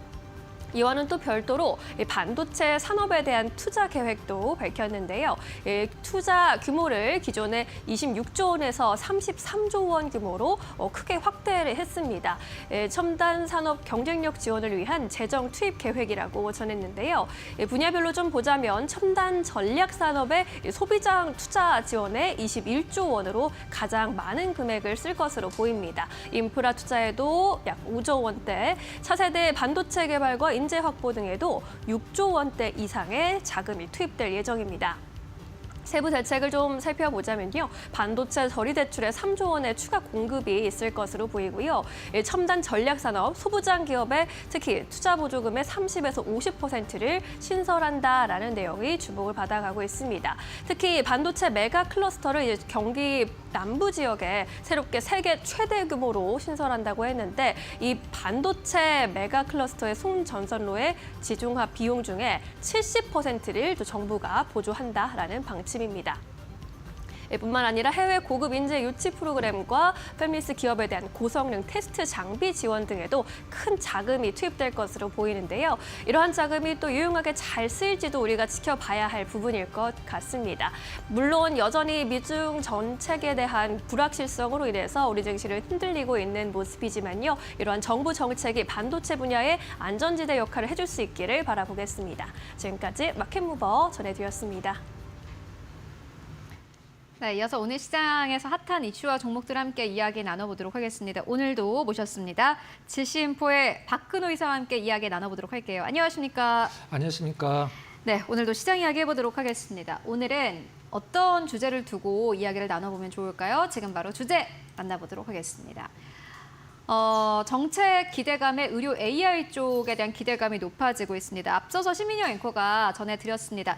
이제 정책 쪽에 조금 더 집중을 해야 될 때가 아닌가 하는 생각이 듭니다. 사실 크게 이슈가 나올 곳이 정책밖에 없기 때문이지 않을까 하는 생각도 드는데요. 투자 포인트 그리고 탑픽 있으신지 질문 드리도록 하겠습니다. 사실 의료 AI 쪽 네네. 이전에 정책 쪽 이야기해 주셨는데 그때 이야기해 주셨으면 정말 좋았을 것 같다라는 생각이 들더라고요. 뭐 어떻게 보세요? 좀 심심하면 한 번씩 나오는 재료죠. 이제 비대면 진료 관련돼서 이게 이제 심심해서 볼 업종은 아닌 것 같아요. 그죠? 네, 맞습니다. 일단 합법화 방안 추진으로 관련주들이 급등을 하고 있는데 실질적으로 일단은 비대면 진료가 사실 지금도 되고는 있거든요. 사실 코로나 때 가장 큰 그렇죠. 관심을 받았던 게 사실이긴 한데 이 비대면 진료 하면은 원래 이 삼청사가 있어요. 이제 인성정보, 그다음에 비트컴퓨터, 뭐 유비케어 이게 원래 삼청사인데 최근에 이제 뭐 케어랩스라든가 블루엠텍, 토마토 시스템 이런 종목들 오늘 같이 올라가다 좀 다 밀렸고 인성 정보만 지금 오늘 가장 좀 좋은 흐름을 보여주고 있는 상황인데 인성 정보가 사실 비대면 관련해서는 대장을 우리가 소위 얘기한 먹을 수밖에 없는 상황이죠. 이제 케어닥이라고 이제 비대면 진료 관련 앱을 인성 정보가 이제 갖고 있으니까 비대면 진료 대장이긴 한데 저는 일단 그 조금 약간 색안경을 끼고 본다라고 하면은 그 우리가 한 이틀 전이죠. 이틀 전에 이재명 대표가 이제 필요사 방문하면서 AI 관련주들, 소프트웨어주들 이제 올라가다가 지금 흐름 살펴보면 사실 그 시세가 연결이 되진 않거든요. 근데 이것과 관련돼서 만약에 코로나 때다 그러면 뭐 엄청난 어떤 파괴력이 있을 거라고 생각을 하긴 합니다만 지금 좀 단기적으로 너무 급등을 해서 좀 약간 살펴볼 필요성이 있고 다만 제가 하나 이 AI 관련 의료 AI 관련돼서 미국 쪽에서 나는 호재가 저는 더 크다라고 생각을 하는데 미국에서 이제 그 전임상 연구 개발을 이제 안 하고 그다음에 인공지능 플랫폼으로 이제 대체를 하는 걸로 이제 그 어떤 법 제어를 밟아 나가고 있는 상황인데 무슨 말이냐면 이제 임상은 전임상은 이제 동물한테 하는 거거든요. 그다음에 임상 1상은 건강한 사람, 그다음에 2상, 3상은 실제 환자한테 이제 적용을 하는 건데 미국에서 이제 이 전임상 관련돼서 이거를 이제 그 다른 걸로 AI 쪽으로 이제 대체를 한다라고 해서 미국에서 지금 가장 많이 오른 종목이 있어요. 굉장히 유명한 주식인데 서탈이라고 지금 전 세계 그 글로벌 제약사들 우리가 보통 빅파마라고 얘기하는 이쪽에 거의 90% 이상이 어떤 그 이 서탈이 AI 플랫폼을 이용을 하고 있거든요. 그래서 지금 오늘은 어제는 좀 약간 주춤했습니다만 최근에 한 3일 동안 거의 뭐 50%가 상승할 정도로 이 서탈이가 주가가 굉장히 좀 셌는데 그것과 관련돼서 우리나라에서 좀 약간 비슷한 좀 약간 근사치에 가까운 어떤 모형을 갖고 있는 기업이 신테카 바이오인데 신테카 바이오는 이제 AI 활용해서 어떤 그 임상시험 플랫폼을 갖고 있는 기업이죠. 사실 우리가 보통 제약 바이오에서 임상 1상 들어간 기업들 나중에 이제 약품이 실질적으로 이제 3상 통과해서 나올 때까지 짧아도 15년, 길면은 보통 20년 정도 걸리는데 이 AI 플랫폼으로 그걸 한 반 정도 줄인다는 게 최근의 어떤 흐름인 것 같아요. 그래서 뭐 신테카 바이오, 여타 바이오와 마찬가지로 좀 약간 실적은 사실 뭐 크게 뭐 주가에 영향을 주긴 힘들고 앞으로 이제 어떤 모멘텀이 중요한데 얼마 전에 이제 유럽에서 열린 이제 바이오 스프링 2025에서 그 유효 물질 이제 발굴 플랫폼 이제 뭐 LMVS라고 이제 명명이 된 것 같은데 이게 좀 관심을 좀 많이 받았던 것 같고 실질적으로 이제 미국 신약 개발사와 지난달 24일 날 신약 개발 이제 계약도 했다라고 이제 공지가 나온 부분이 있는데 저는 좀 이렇게 생각을 합니다. 이 어떤 테마가 길게 가려면 정말 엄청난 재료를 갖고 있는 기업이 한 3배, 4배 움직일 정도로 이제 어떤 시장을 좀 이끌고 그 뒤에 2선, 3선에 있는 기업들이 따라서 올라가야지 그 테마가 굉장히 크게 가는 거거든요. 근데 지금은 어떤 기업에 대한 부분보다도 좀 약간 그 표현이 좀 그렇습니다만 재탕 같은 성격의 부분들이 좀 많이 있죠. 하지만 뭐 인성정보 같은 경우에 오늘 일단 시세가 생각보다는 안 밀리고 계속적으로 유지가 되고 있어서 인성정보는 내일 조금 더 추가 상승을 기대를 할 수 있긴 합니다만 다른 종목군들은 웬만한 종목군들 다 밀렸어요 지금. 코스닥 시장도 마찬가지고 거래소 시장도 지금 오후장 들어서 계속 밀리고 있어서 좀 영향을 받은 것 같긴 한데 좀 정리를 하면 미국에 이제 그 서타리가 계속적으로 간다라고 하면은 이제 신테카 바이오 같은 기업들 따라갈 수는 있습니다. 하지만 이렇게 좀 약간 중간중간에 정책으로 이제 한 번씩 움직이는 종목군들은 일단 좀 약간 짧게 매매를 좀 하시는 걸 좀 권장을 해드리도록 하겠습니다. 짧게 매매라는 게 조금 어떻게 보면 참 어렵겠다라는 생각도 드는데요. 네, 너무 이 어렵죠. 테마 자체가 오래가지 않을 것이다 이렇게 보고 계신 것 같고 네네. 정책적으로는 그렇다면 의료 AI 쪽이 오늘은 움직이는데 네. 오늘 약간 조정받는 것 중에서 보시는 거 있으세요? 원래 의료 AI의 우리나라 대장이 따로 있죠. 루닛이라고. 루닛이랑 딥노이드, 맞아. 뷰노이드. 사실은 그렇죠. 예, 이런 종목군들 오늘 좀 의료 약간 AI 쪽이죠, 그죠? 그렇죠. 원격 진료 네. 쪽보다는. 심심하긴 한데 앞서서 말씀드렸듯이 재료를만 본다라고 하면 이제 전임상을 그 AI로 대체한다라는 게 사실 저는 제일 크다라고 보고 있거든요. 그것과 관련주도 제가 신테카 바이오를 꼽아드리긴 했습니다만은 몇 개 종목이 좀 더 있어요. 그리고 그러니까 이제 이사님께서는 정책보다는 그냥 의료 그 자체에 집중을 하시는 거네요. 네, 저는 그게 조금 더 저는 약간 낫다라고 보고 테마와 있습니다. 정책을 약간 곁들여서 질문 드리려고 했는데 네.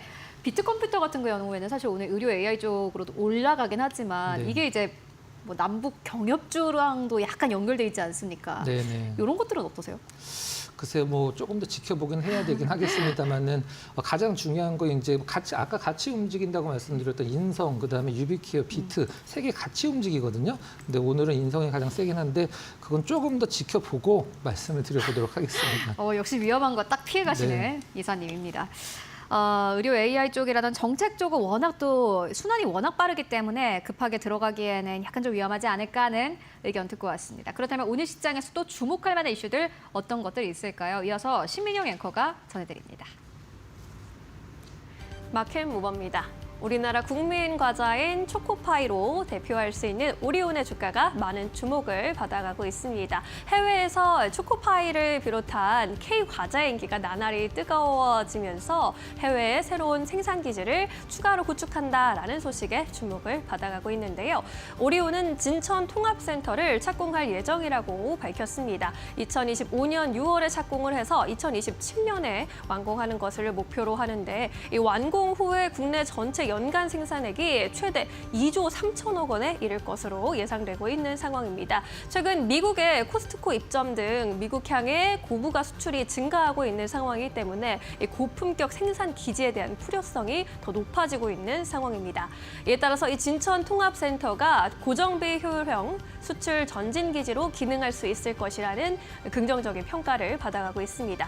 또한 실제 공급처의 경우에는 이제 미국뿐만이 아니라 일본, 대만, 호주, 베트남, 러시아까지 메이드 인 코리아 선호도가 높은 국가들로 확장될 예정이라고 평가를 받아가고 있습니다.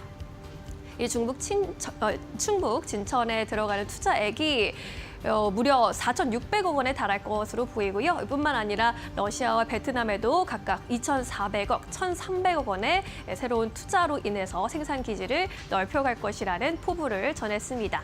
이를 두고 증권가에서는 나쁘지 않은 낙관적인 전망들을 내놓고 있습니다. 교보증권에서는 매출 성장률 반등이 성공적이다라고 전하기도 했고요. 목표 주가 14만 5천 원의 바이 의견 유지하기로 했습니다. 3월에 법인별 단순 합산 매출액이 2,631억 원 규모로 찍혔고요. 전년 동기 대비 14% 증가했습니다. 영업이익도 429억 원 수준으로 9%대 성장세를 기록했습니다. 중국의 경우 매출 성장률이 반등하고 있다라는 점에 긍정적인 의견을 줬습니다. 특히나 고마진 간식점 채널이 성장하는 모습을 보이고 있기 때문에 이 부분의 매출 성장이 앞으로 마진 개선에 도움을 줄 것으로 내다봤고요. 특히 러시아의 경우에도 파이에서 37%, 비스킷 분야에서 19%대 성장을 보이면서 꾸준한 성장을 보이고 있다라는 점이 고무적이라고 했습니다. 초코파이 중심으로 공급량이 확대가 유지되고 있는 가운데 앞으로 파이뿐만이 아니라 비스킷 등 라인업의 확대가 예정되어 있다라는 점을 좋게 평가했습니다. 한국투자증권에서도 좋은 실적, 좋은 투자다라고 전하면서 목표 주가 15만 원 선을 유지했는데요. 현재 비초비와 참붕어빵 등 인기 제품의 공장 가동률이 100%를 넘어가고 있는 상황이라고 강조했습니다. 특히 우리나라의 법인에서 오리온 법인에서 미국향으로 나가는 수출 금액이 참 붕어빵의 코스트코 채널 입점 효과로 인해서 두 자릿수의 성장세 지속하고 있다라는 점이 인상적이라는 평가입니다. 향후에 이번에 이렇게 투자를 통해서 캐파가 증설되게 된다면 국내와 수출 물량이 생산 가속화를 전망했고요. 특히 요즘에 원재료 가격, 특히 초콜릿의 원료가 되는 코코아 등이 오르면서 비용 부담이 좀 컸었는데 이 원재료 통합 구매 등을 통해서 수익성 악화 역시 방어하고 있다라는 의견입니다. 이렇게 긍정적인 의견들이 지속적으로 나오고 있는 가운데 오리온의 경우에는 해외 매출이 65%가 넘어가는 대표적인 K푸드의 선두 기업이기도 합니다. 해외 매출에 대한 기대감이 어느 때보다 높은 지금 실적과 함께 주가도 우상향 가능할지 함께 지켜보시죠. 지금까지 마켓무버 함께 하셨습니다. 네, 오늘 시장이 좀 많이 빠지네요. 저희 프로그램 시작하자마자 주가가 쭉 빠지고 있는데 지금 코스피는 1.3% 하락세 2,440선에서 거래되고 있습니다. 외국인들의 매도 물량이 좀 커지는 게 사실 월요일부터 문제였는데 오늘 시장에선 더 그게 투자 심리를 좀 짓누르고 있는 것 같고요. 그러한 측면에서 오늘 첫 번째 기업으로 한국전력을 박근호 이사님께서 가지고 오셨는데 이게 수급이 굉장히 좋습니다. 요즘에 이제 올라가는 기업들이라든지 아니면 좀 주가가 방어되는 기업들 결국에 보면은 결국에 외국인 기관이 사야 되더라고요. 아, 맞습니다. 요 기업 그런 측면에서 가지고 오신 걸까요? 네, 한번 소개를 시켜드렸다가 맞아요. 일단은 조금 윗방향을 조금 더 열어놓을 필요성이 있어서 좀 준비를 했는데 한국전력을 지금 시장에서 표현하는 제일 좋은 단어는 지난주에도 마찬가지고 이번 주에도 마찬가지인데 어떤 거냐면 외국인 순매수 1위입니다. 우리나라 시장 전체 통틀어서 외국인 순매수 1위인데 기관도 일단은 그 순매수를 강화하고 있어서 수급적으로 거의 가장 좋은 종목이 이제 한국전력인데 반대로 표현하면 외국인들이 얼마나 살 게 없어서 한국전력을 이렇게 많이 살까라고 뭐 생각을 할 수도 있는 부분입니다. 실질적으로는. 하지만 가격적인 메리트를 보고 사는 걸까요? 그렇죠. 무턱대고 사진 않을 테니까 몇 가지 좀 외국인들이 과연 한국전력이 어떠한 메리트를 느껴서 이렇게 2주 연속 한국 시장에서 순매수 1위를 차지를 할 수 있는지 한번 좀 살펴보도록 하겠습니다. 다른 거 아니겠죠. 사실 실질적으로 이제 실적이 좋았는데 앞으로 더 좋아질 수 있다라는 게 아마 지금 수급이 들어오는 그런 주된 이유라고 이제 보시면 될 것 같은데 1분기는 일단 지나갔습니다. 근데 이 어떤 한국전력 같은 경우도 물론 좀 약간 한국전력도 사실 전기 같은 경우에 성수기, 비수기가 있죠. 실질적으로는 봄, 가을엔 좀 약간 비수기고 그다음에 여름, 겨울이 이제 성수기인데 2분기 성수기를 앞두고 이제 지나간 1분기 실적이 일단 우리가 보통 어떤 경제적인 지표를 볼 때 예상대로 나오는 건 사실 좋게 나오든 나쁘게 나오든 시장의 충격이 그렇게 크진 않거든요. 근데 일단 예상치보다 좋게 나오는 거 이게 중요한데 시장에서 우리가 보통 컨센서스라고 얘기했던 것보다 25년도 1분기 실적이 좀 좋은 것으로 좀 예상을 하고 있고 일단 전년비 대비해서 뭐 한 5% 조금 못 미치는 4.8% 정도 일단은 시장에서 한국전력의 실적이 좀 좋아질 것이다라고 얘기를 하고 있는데 일단 뭐 실적이 좋아진다라고 하면 전기라는 게 그렇게 막 갑자기 소비가 늘고 그런 게 아니니까 전기를 만드는데 드는 비용이 줄어들면 이제 실적이 좋아지는 거겠죠. 일단 생산 원가가 일단 빠르게 개선되고 있다라는 부분. 그다음에 지금 원유 가격 보시면 지금 상당히 하단에 지금 내려가 있는 거거든요. 원유 가격이 내려간다는 건 일단 뭐 중국이 전 세계에서 가장 큰 원유 수입국인데 중국 쪽의 경기 침체, 물론 미국과의 어떤 관세 전쟁으로 인해서 시장에서 그 우려감을 나타내는 거고, 그다음에 한국전력 같은 경우 이제 해외에서 뭐 석탄이라든가 뭐 LNG, 석유 이런 것들을 사올 때 달러로 이제 결제를 하게 되는데 오늘 시장이 떨어지는데 지금 환율이 같이 떨어지고 있어요. 좀 약간 이게 문제죠. 그렇죠. 같이 보기에는 이런 상황이 이렇게 그렇게 자주 일어나는 상황은 아니긴 한데 한국전력 입장에서는 일단 환율이 좀 안정된다라는 것은 나름대로 좀 약간 뭐 고무적인 부분이라는지 보시면 될 것 같아요. 그 다음에 한국전력이 한 과거에는 이제 좀 안정적으로 그 배당을 잘 줬던 기업인데 한 4년 동안 배당이 좀 없었습니다. 근데 작년에 배당을 좀 다시 실시를 했고 지금 가격 기준으로 일단은 한 시장에서 내다 보기에는 한 7% 정도 내외 배당이 좀 나올 거다 이렇게 좀 보고 있는 상황인데 나쁘지 않은 것 같아요. 그러네요. 그다음에 차트 잠깐 보면서 외국인 기관 수급 다시 한번 좀 체크를 해보도록 하겠습니다. 굉장히 좀 이쁘게 올라가죠. 사실 이 거의 뭐 15조 원이 넘는 기업이기 때문에 보통 우리가 조단위 기업 실적을 보면 사실 외국인 기관 지금 시장에서 외국인 기관 쌍끌이로 같이 들어오는 수급이 별로 없거든요. 그거 맞아요. 외국인 사면 기관이 팔고 기관이 사면 외국인 뭐 이런 식으로 반대로 이제 움직이는데 수급이 굉장히 좀 이쁘게 들어온다는 생각이 들 정도로 둘이 굉장히 사이좋게 들어오는 그런 어떤 수급입니다. 근데 기관 쪽 수급의 특징은 지금은 이제 기관 쪽에서 어떤 금융투자나 이런 쪽보다도 금융투자는 좀 약간 특성상 매매를 짧게 할 수밖에 없는 상황이기 때문에 연기금 쪽이 사는 종목이 상당히 중요한데 연기금이 지금 기관 쪽에서 주축으로 지금 들어오고 있는 상황이죠. 투신권이 좀 도와주고 외국인 수급은 뭐 너무 좋죠. 그렇기 때문에 가격적으로도 지금 가격 기준으로 배당이 7% 정도면 사실 한국전력을 봤을 때 그렇게 부담이 없는 상황이거든요. 그래서 오늘 좀 약간 위에서 좀 밀려 있는 상황이라 좀 아쉽긴 합니다만은 지금 시장에서 이 정도 버텨준다라는 것은 나름대로 좀 상당히 뭐 지지력이 강한 가격이라고 이제 볼 수 있다라고 생각을 하고 있습니다. 정리를 하면 뭐 단기간에 좀 약간 5일 연속 올라갔기 때문에 부담스럽다라고 생각을 할 수도 있습니다만은 오히려 조정이 좀 반가운 그런 느낌이에요. 조정을 주면 지금 살려고 기다리셨던 분들은 굉장히 좋은 찬스가 나올 거라고 생각을 하고 있습니다. 네, 결국에는 이제 수급인데 수급만 봤을 때는 한국전력 괜찮고 다만 좀 급하게 빠르게 올라온 측면이 있기 때문에 만약에 조정이 나온다면 조정을 아주 반갑게 받아들일 기업이다라고 정리해보고 가도록 하겠습니다. 이어서 두 번째 기업 바로 만나볼게요. 두 번째 기업은 덴티움입니다. 덴티움도 역시나 마찬가지로 박건호 이사님께서 한번 가지고 오셨던 기업이에요. 오늘 급등락이 약간 있어요. 이 기업은 어떻게 보십니까? 네. 3월이죠. 3월 하순서부터 4월 초까지 급등이 한번 나왔었는데 그죠. 그 급등 나온 이유가 이제 행동주의 펀드 온라인 파트너스 우리나라 거의 1위라고 보시면 될 것 같은데 덴티움 지분을 7.17% 확보를 했다 이렇게 얘기를 했는데 행동주의 펀드는 제가 그때 한번 설명을 드렸었는데 일단 이제 그 고객이라고 해야 되나 이제 기관 투자자 위주로 이제 형성된 게 행동주의 펀드고 어떤 기업의 어떤 지분율을 확보를 해서 이제 어떤 주주로서의 입장을 표명을 하는 건데 역시 이번에 이제 7.1% 확보를 했을 때 이제 공시를 해야 되겠죠. 5%가 넘어갔으니까 온라인 파트너스한테 왜 덴티움 주식을 샀나 이제 공시를 요구를 했는데 온라인 파트너스가 일반 투자가 목적이다라고 이제 밝혔죠.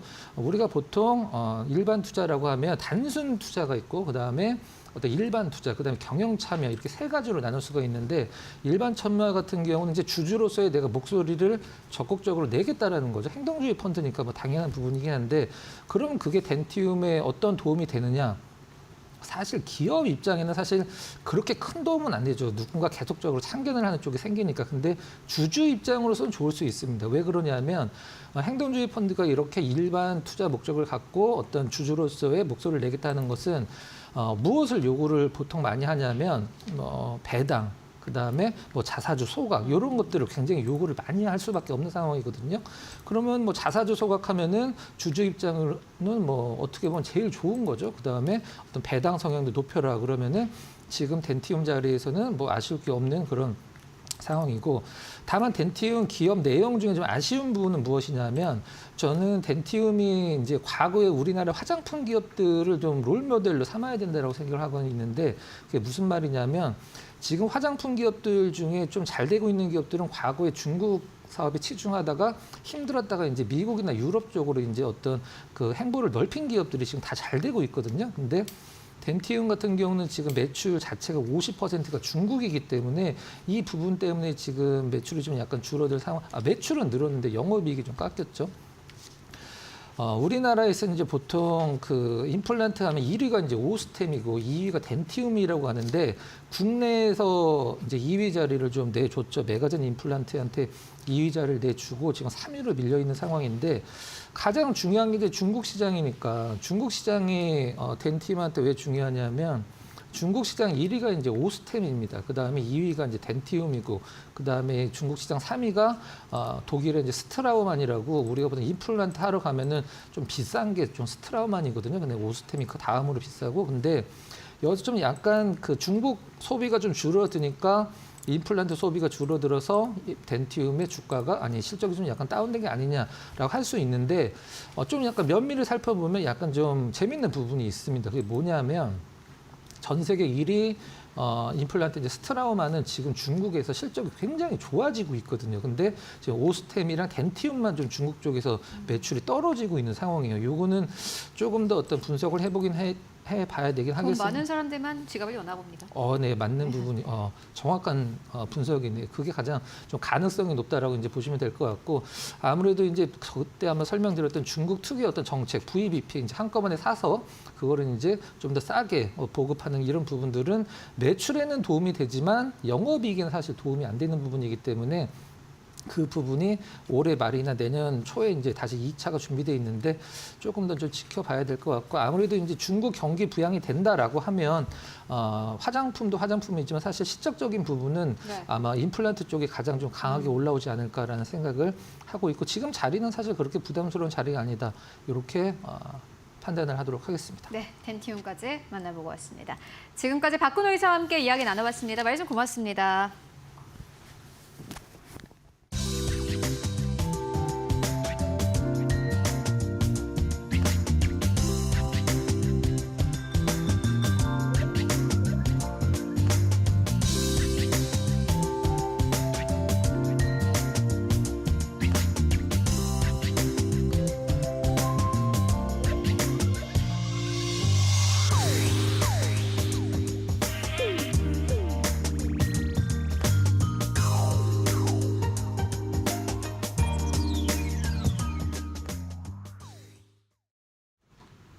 네, 마감 전략 세워보고 가도록 하겠습니다. SK증권 이천 PB센터로 가보도록 하겠습니다. 서영훈 차장 연결되어 있습니다. 안녕하십니까?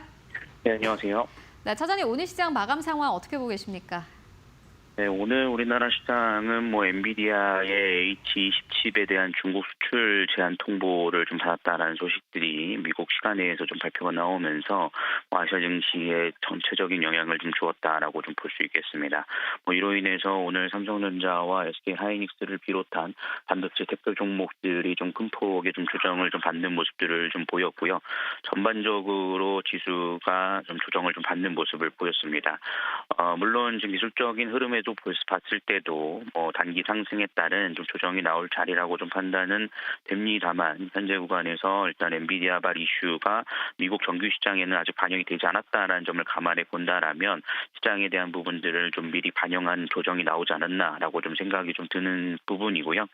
다만 외국인의 매도가 나왔다 하더라도 원달러 환율이 워낙 강세 전환됐다라는 점에서는 좀 긍정적인 흐름이 아닌가 싶습니다.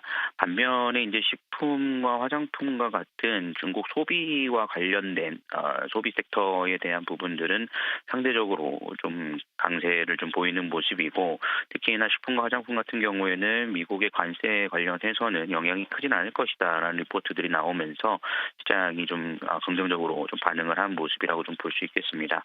이러한 좀 변동성은 당분간 좀 이어질 가능성이 높다라고 좀 판단을 하고 있고요. 트럼프발 관세 이슈가 큰 이슈는 안 나온다 하더라도 여전히 좀 노이즈가 있는 상황이기 때문에 지수에 대한 부분들은 좀 등락이 이루어진 상황 속에서 실적들이 좀 견조한 종목들이 좀 버티는 흐름이 나오지 않을까라고 좀 전망을 하고 있는 상황입니다. 네, 변동성은 지속될 것이고 여기에 숫자가 잘 찍히는 기업들, 실적이 좋은 기업들은 그래도 괜찮을 것이다라고 이야기해 주셨습니다. 그렇다면 지금 조정을 이용해서 볼 만한 기업들 있을까요? 네, 제가 관심 있게 보고 있는 종목은 하나오션 좀 보고 있고요. 하나오션 같은 경우 최근 미국 조선소, 필리조선소를 인수를 하면서 트럼프 정부의 조선업 활성화에 대한 부분들의 수혜를 직접적으로 입을 수 있을 것으로 예상이 좀 되고 있는 상황입니다. 물론 많은 상승세가 좀 나오긴 했으나 미국 시장에 대한 전체적인 투자가 좀 활발하게 이루어지고 있다라는 점을 감안해 본다라면 여전히 좀 추가 상승 진행감도 가져볼 수 있을 것으로 예상이 되고 있고요.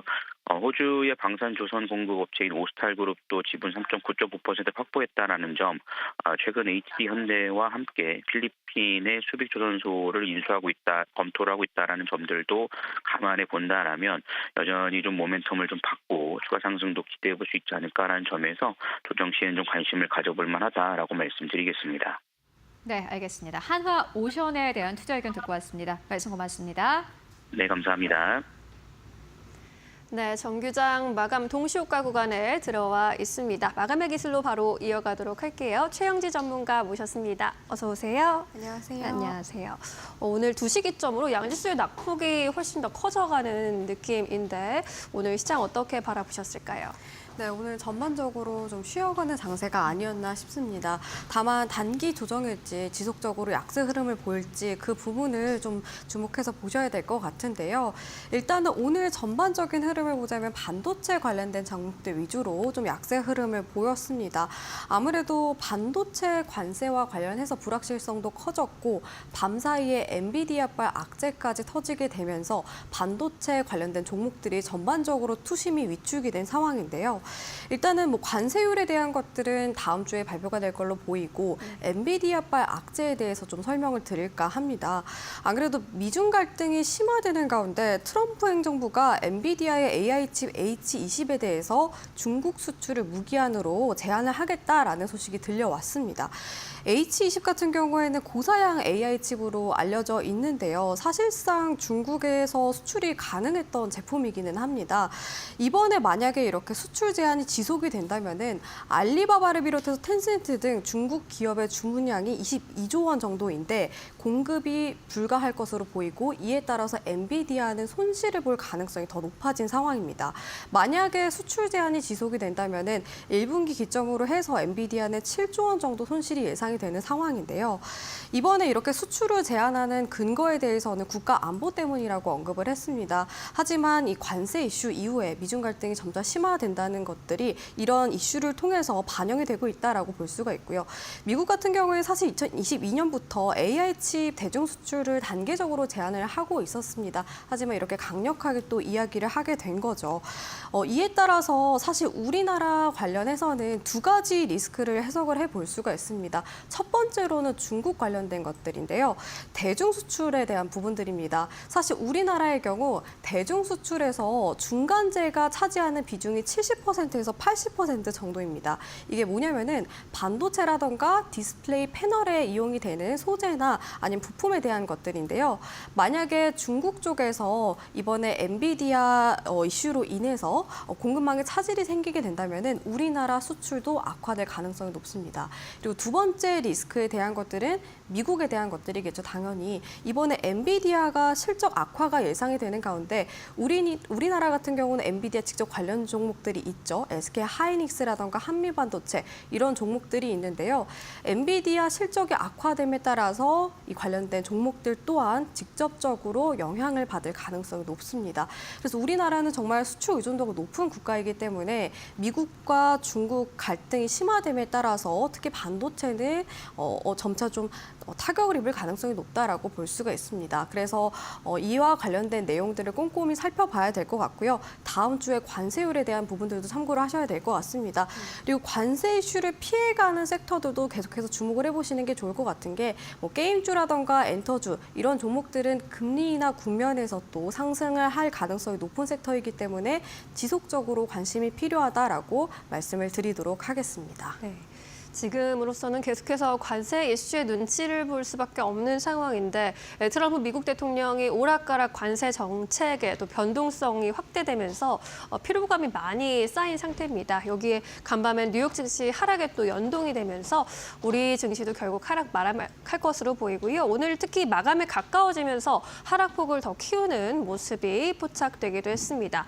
오늘 코스피 현재 구간에서도요 1.3%대 약세가 감지되고 있는 모습이고요. 현재 29포인트, 30포인트 가까이 내려가고 있습니다. 2,448포인트 선에서 마감 기다리고 있습니다.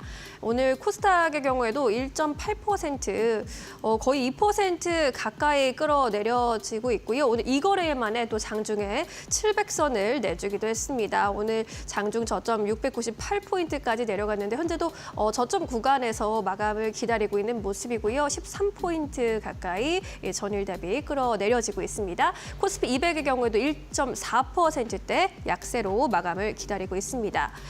외국인의 수급이 돌아오지 않고 있다라는 점이 가장 큰 문제인데요. 유가증권 시장에서 오늘 외국인들이 4거래일 연속 팔자세 이어갔고요. 4,900억 원의 매도 우위 집계가 되고 있습니다. 반면 개인이 4천억 원 이상의 매수 우위로 대응하고 있습니다. 코스닥에서는 외국인과 기관의 쌍끌이 매도가 지수를 끌어내리고 있고요. 외국인이 1,000억 원 이상, 기관이 800억 원 이상의 매도 우위 기록하고 있습니다. 개인의 경우에 2,000억 원 이상의 매수 우위로 대응하고 있습니다. 우리 시장 마감합니다.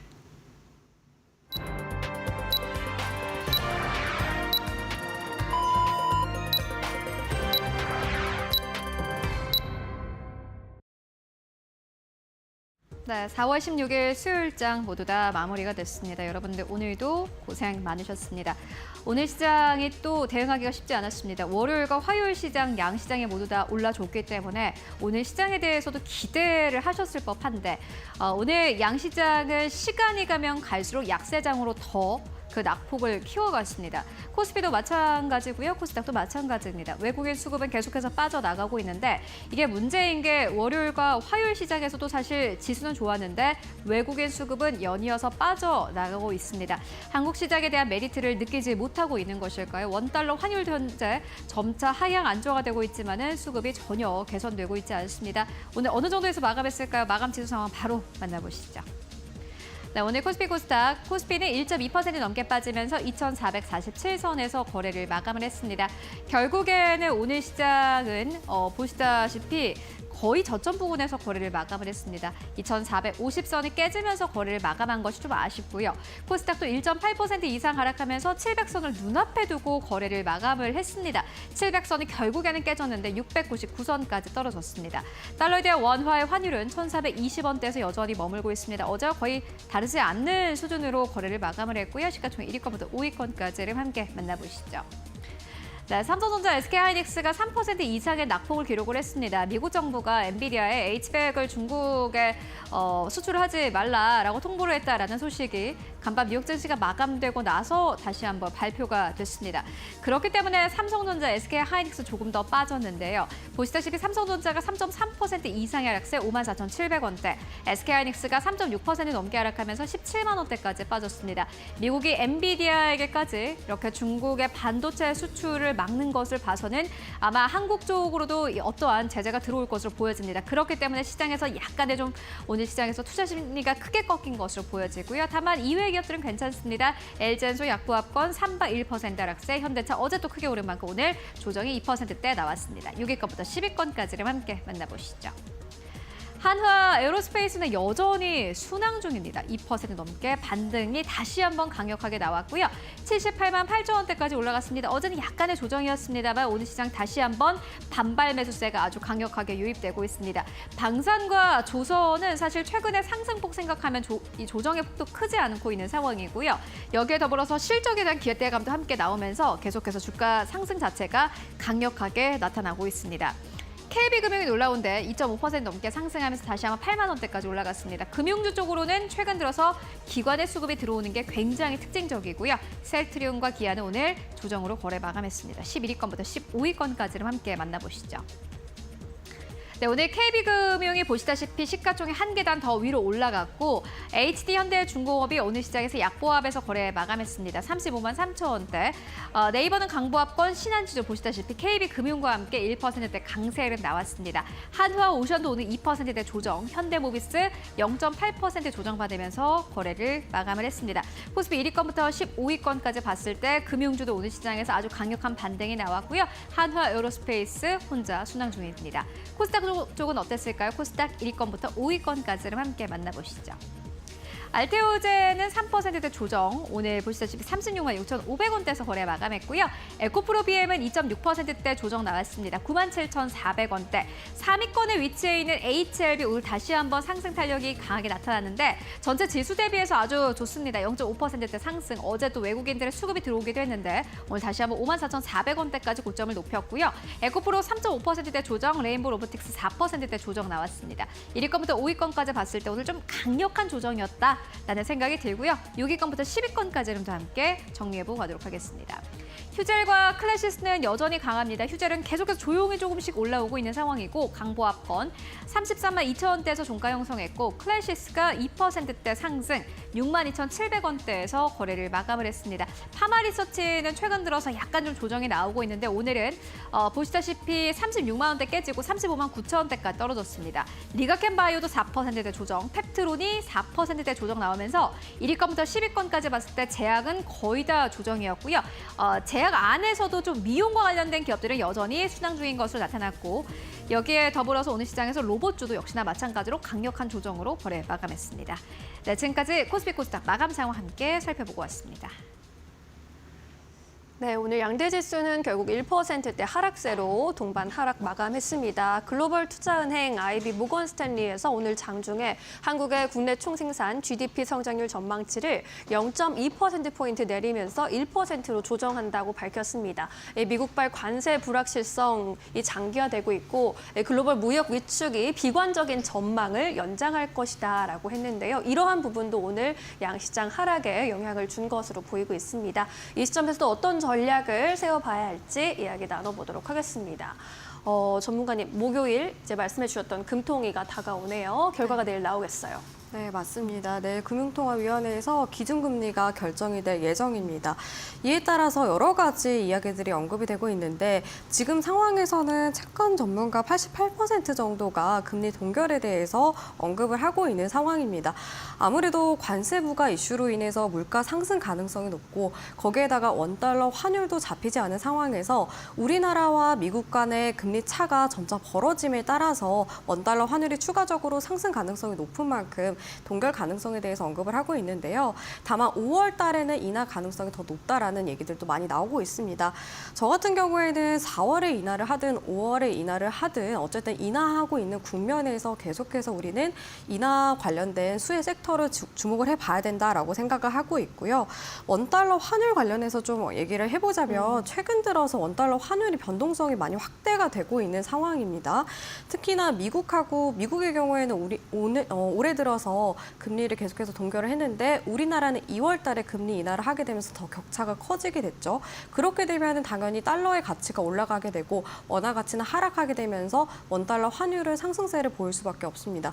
이렇게 원달러 환율이 상승함에 따라서 당연히 물가도 같이 오를 수가 있어서 그 부분들이 가장 우려가 되는 상황인데 이런 국면에서 저는 계속해서 언급을 하고 있는 게 금리 인하 섹터에 대한 부분들이잖아요. 금리 인하 수혜주라고 한다면 대표적인 성장주인 바이오라던가 엔터주, 그리고 영상 콘텐츠, 게임주 이런 것들 우리가 계속해서 주목을 하면서 포트폴리오에 편입하는 방안에 대해서도 참고를 하시면 좋을 것 같습니다. 그리고 오늘 밤에 주요 기업 실적 발표 일정이 있는데요. ASML 실적 발표 일정이 있습니다. 대표적인 세계 유일의 EUV 장비 업체죠. 워낙 기술력이 독보적인 데다가 대부분의 반도체 기업들이 EUV 장비를 ASML을 통해서 사들이기 때문에 굉장히 좀 중요한 기업이라고 볼 수가 있습니다. 그만큼 이 기업의 실적이 어떻게 보면은 반도체 업황에 있어서 지표가 될 수 있다라고 생각하시면 될 것 같은데요.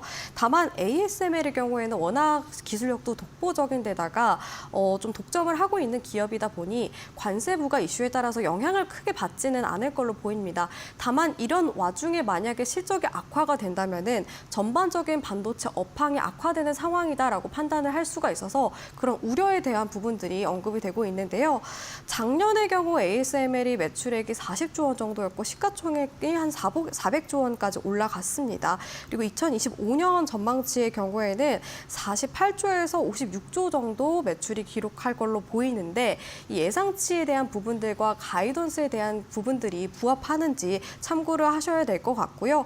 최근에 AI 관련해서 좀 얘기들이 많이 나오고 있는 가운데 반도체 관세 이후에 아직까지 관세가 부과가 되지 않은 상황이잖아요. 관세 부과 이후의 데이터에 대한 것들은 사실 5월 달에 많이 반영이 될 수가 있어서 ASML의 이번 실적과 그리고 5월 달의 가이던스까지 같이 좀 종합적으로 살펴보면서 우리는 반도체 관련된 기업들을 대응하는 게 맞다라고 말씀을 드리도록 하겠습니다.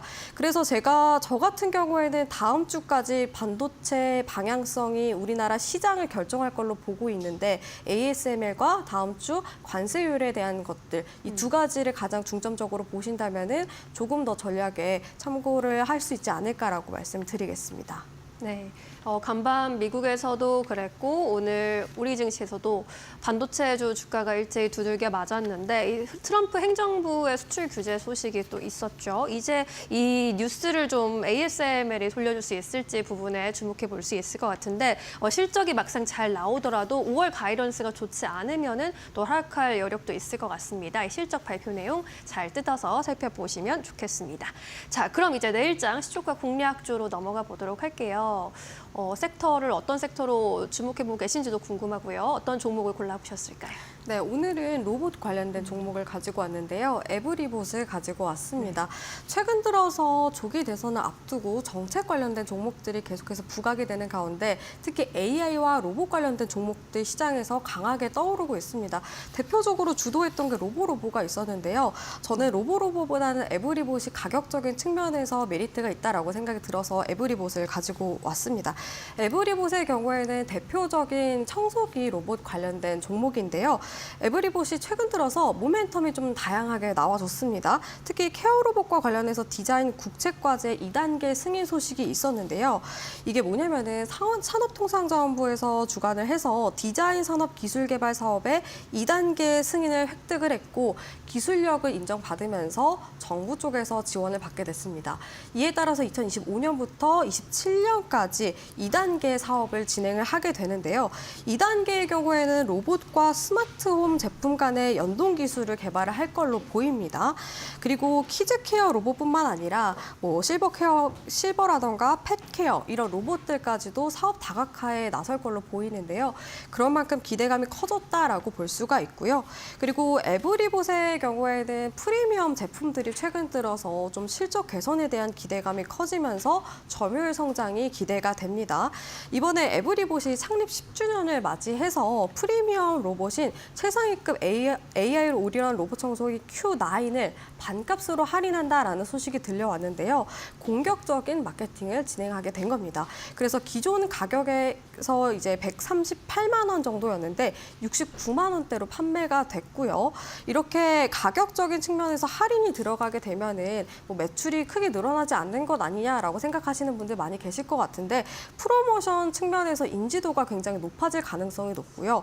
그리고 이에 따라 따라서 이 할인가에 따라서 더 매출이 늘어날 가능성도 더 높아졌습니다. 그래서 인지도가 높아짐에 따라서 시장 점유율에 대한 기대도 커졌다라고 말씀드리겠고요. 마지막으로 제가 가장 중요하게 생각을 하는 게 실적에 대한 부분들입니다. 매출이 가파르게 성장을 할 걸로 보이는데요. 2025년 매출 전망치의 경우에는 468억 원 정도 예상을 하고 있습니다. 전년 대비 약 57%나 증가한 수치인데요. 앞서 말씀드렸던 것처럼 프로모션에 대한 부분들도 있고 거기에다가 최근 들어서 4분기에 신제품을 출시를 함에 따라서 매출이 급격하게 증가를 하고 있는 상황입니다. 특히 초도 물량이 굉장히 중요한데 이번에 공개가 된 신제품 X1의 경우 초도 물량이 완판을 기록하기도 했습니다. 이런 추세가 지속이 된다면은 실적이 가파르게 개선이 되지 않을까라고 생각이 들어서 에브리봇을 가지고 왔습니다. 그리고 제가 가격적인 측면에서 매력도가 높다고 말씀을 드렸는데 차트 보면서 설명을 해드리도록 하겠습니다. 네. 지금 상황에서는 에브리봇이 오늘 4%대 하락하면서 마감을 했고요. 역배열 차트에 있습니다. 이동평균선 역배열 차트에 있는데 최근 들어서 이렇게 급락하는 흐름들이 나와줬어요. 음봉이 연속적으로 나오다가 4월 10일부터 계속해서 양봉이 나와주게 되면서 적산병 캔들이 등장을 했습니다. 그러면서 V자 반등에 대한 기대감이 커진 상황인데요. 오늘 이렇게 조정을 받으면서 일목균형표 기준선에서 저항을 받은 부분은 조금 아쉽기는 하지만 상단 매물이 열려있기 때문에 거래량과 동반을 한다면은 매물이 열려있는 구간대까지 올라갈 가능성이 높습니다. 그 구간대라고 한다면 16,300원 구간대인데요. 이동평균선 중장기 이동평균선이 모여있는 구간대입니다. 그래서 이 구간까지 목표가 잡아보시는 게 좋을 것 같고요. 손절가의 경우에는 지금 상황에서 사실 워낙 바닥에서 올라오는 차트이기 때문에 변동성이 그다지 크지는 않을 걸로 보입니다.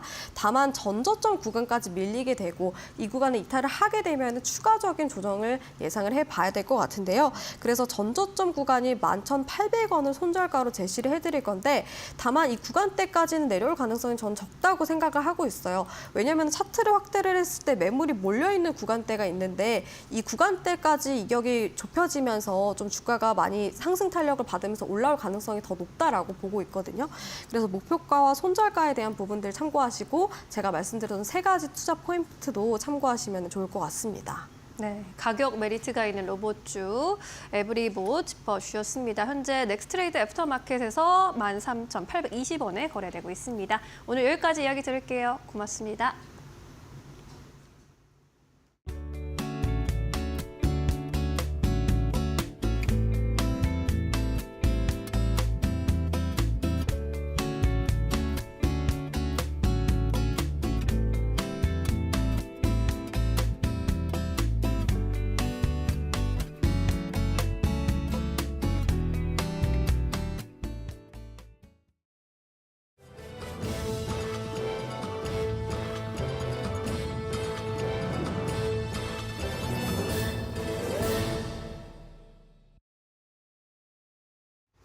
계속해서 이데일리 TV 뉴스 전해드립니다. 트럼프 행정부가 엔비디아의 대중국 반도체 수출을 규제한다는 소식에 오늘 국내 반도체주가 일제히 약세를 보였습니다. 오늘 삼성전자는 전장 대비 3.7%가량 하락한 54,700원으로 SK하이닉스는 약 4% 하락한 174,000원으로 4,000원으로 거래를 마쳤습니다. 한미반도체도 최고 4%가량 하락하며 이날 시가총액 상위 반도체 기업의 주가는 동반 하락했습니다. 이는 현지 시간 15일 미 정부가 엔비디아의 중국용 저사양 AI 반도체인 H20의 대중 수출을 제한한다고 밝힌 데 따른 것으로 전날 엔비디아 주가는 5% 넘게 급락했습니다. 삼양식품이 MSCI 지수에 편입될 가능성이 제기되며 오늘 52주 신고가를 경신했습니다. 이날 신한투자증권은 MSCI 코리아 지수의 시총 기준점은 4조 1,800억 원으로 추정된다며 삼양식품 등이 기준을 충족했다고 밝혔습니다. MSCI는 다음 달 14일 5월 정기 변경 결과를 발표할 예정으로 리밸런싱은 같은 달 30일에 진행됩니다. 삼양식품 주가는 오늘 장중 52주 신고가를 기록한 97만 3천 원까지 오르다 93만 2천 원으로 장을 마감했습니다. HD현대가 건조 중인 세계 최대 액화 이산화탄소 운반선이 오늘 울산 앞바다에서 성공적으로 진수됐습니다. HD 현대미포는 오늘 세계 최대 규모인 22,000세제곱미터급 액화 이산화탄소 운반선에 대한 진수식을 가졌다고 밝혔습니다. 이날 진수된 선박은 HD 현대가 그리스 캐피탈 클린에너지 캐리어사로부터 수주한 4척 중 첫 번째 선박으로 올해 말 인도될 예정입니다. HD 현대 관계자는 세계 최대 규모의 액화 이산화탄소 운반선 개발을 비롯해 미래 경쟁력을 높이기 위한 친환경 기술 연구 개발을 진행하고 있다고 말했습니다. 더불어민주당이 비대면 원격진료 합법화를 추진한다고 밝힌 가운데 오늘 관련주들이 개장 직후 상한가를 기록했습니다. 한국거래소에 따르면 오늘 비대면 진료 플랫폼 OK닥을 운영하는 인성정보는 개장 직후 상한가를 기록했습니다. 이어 케어랩스도 장 초반 상한가를 기록하고 유비케어, 토마토 시스템 등 원격 의료주들도 일제히 강세를 보였습니다.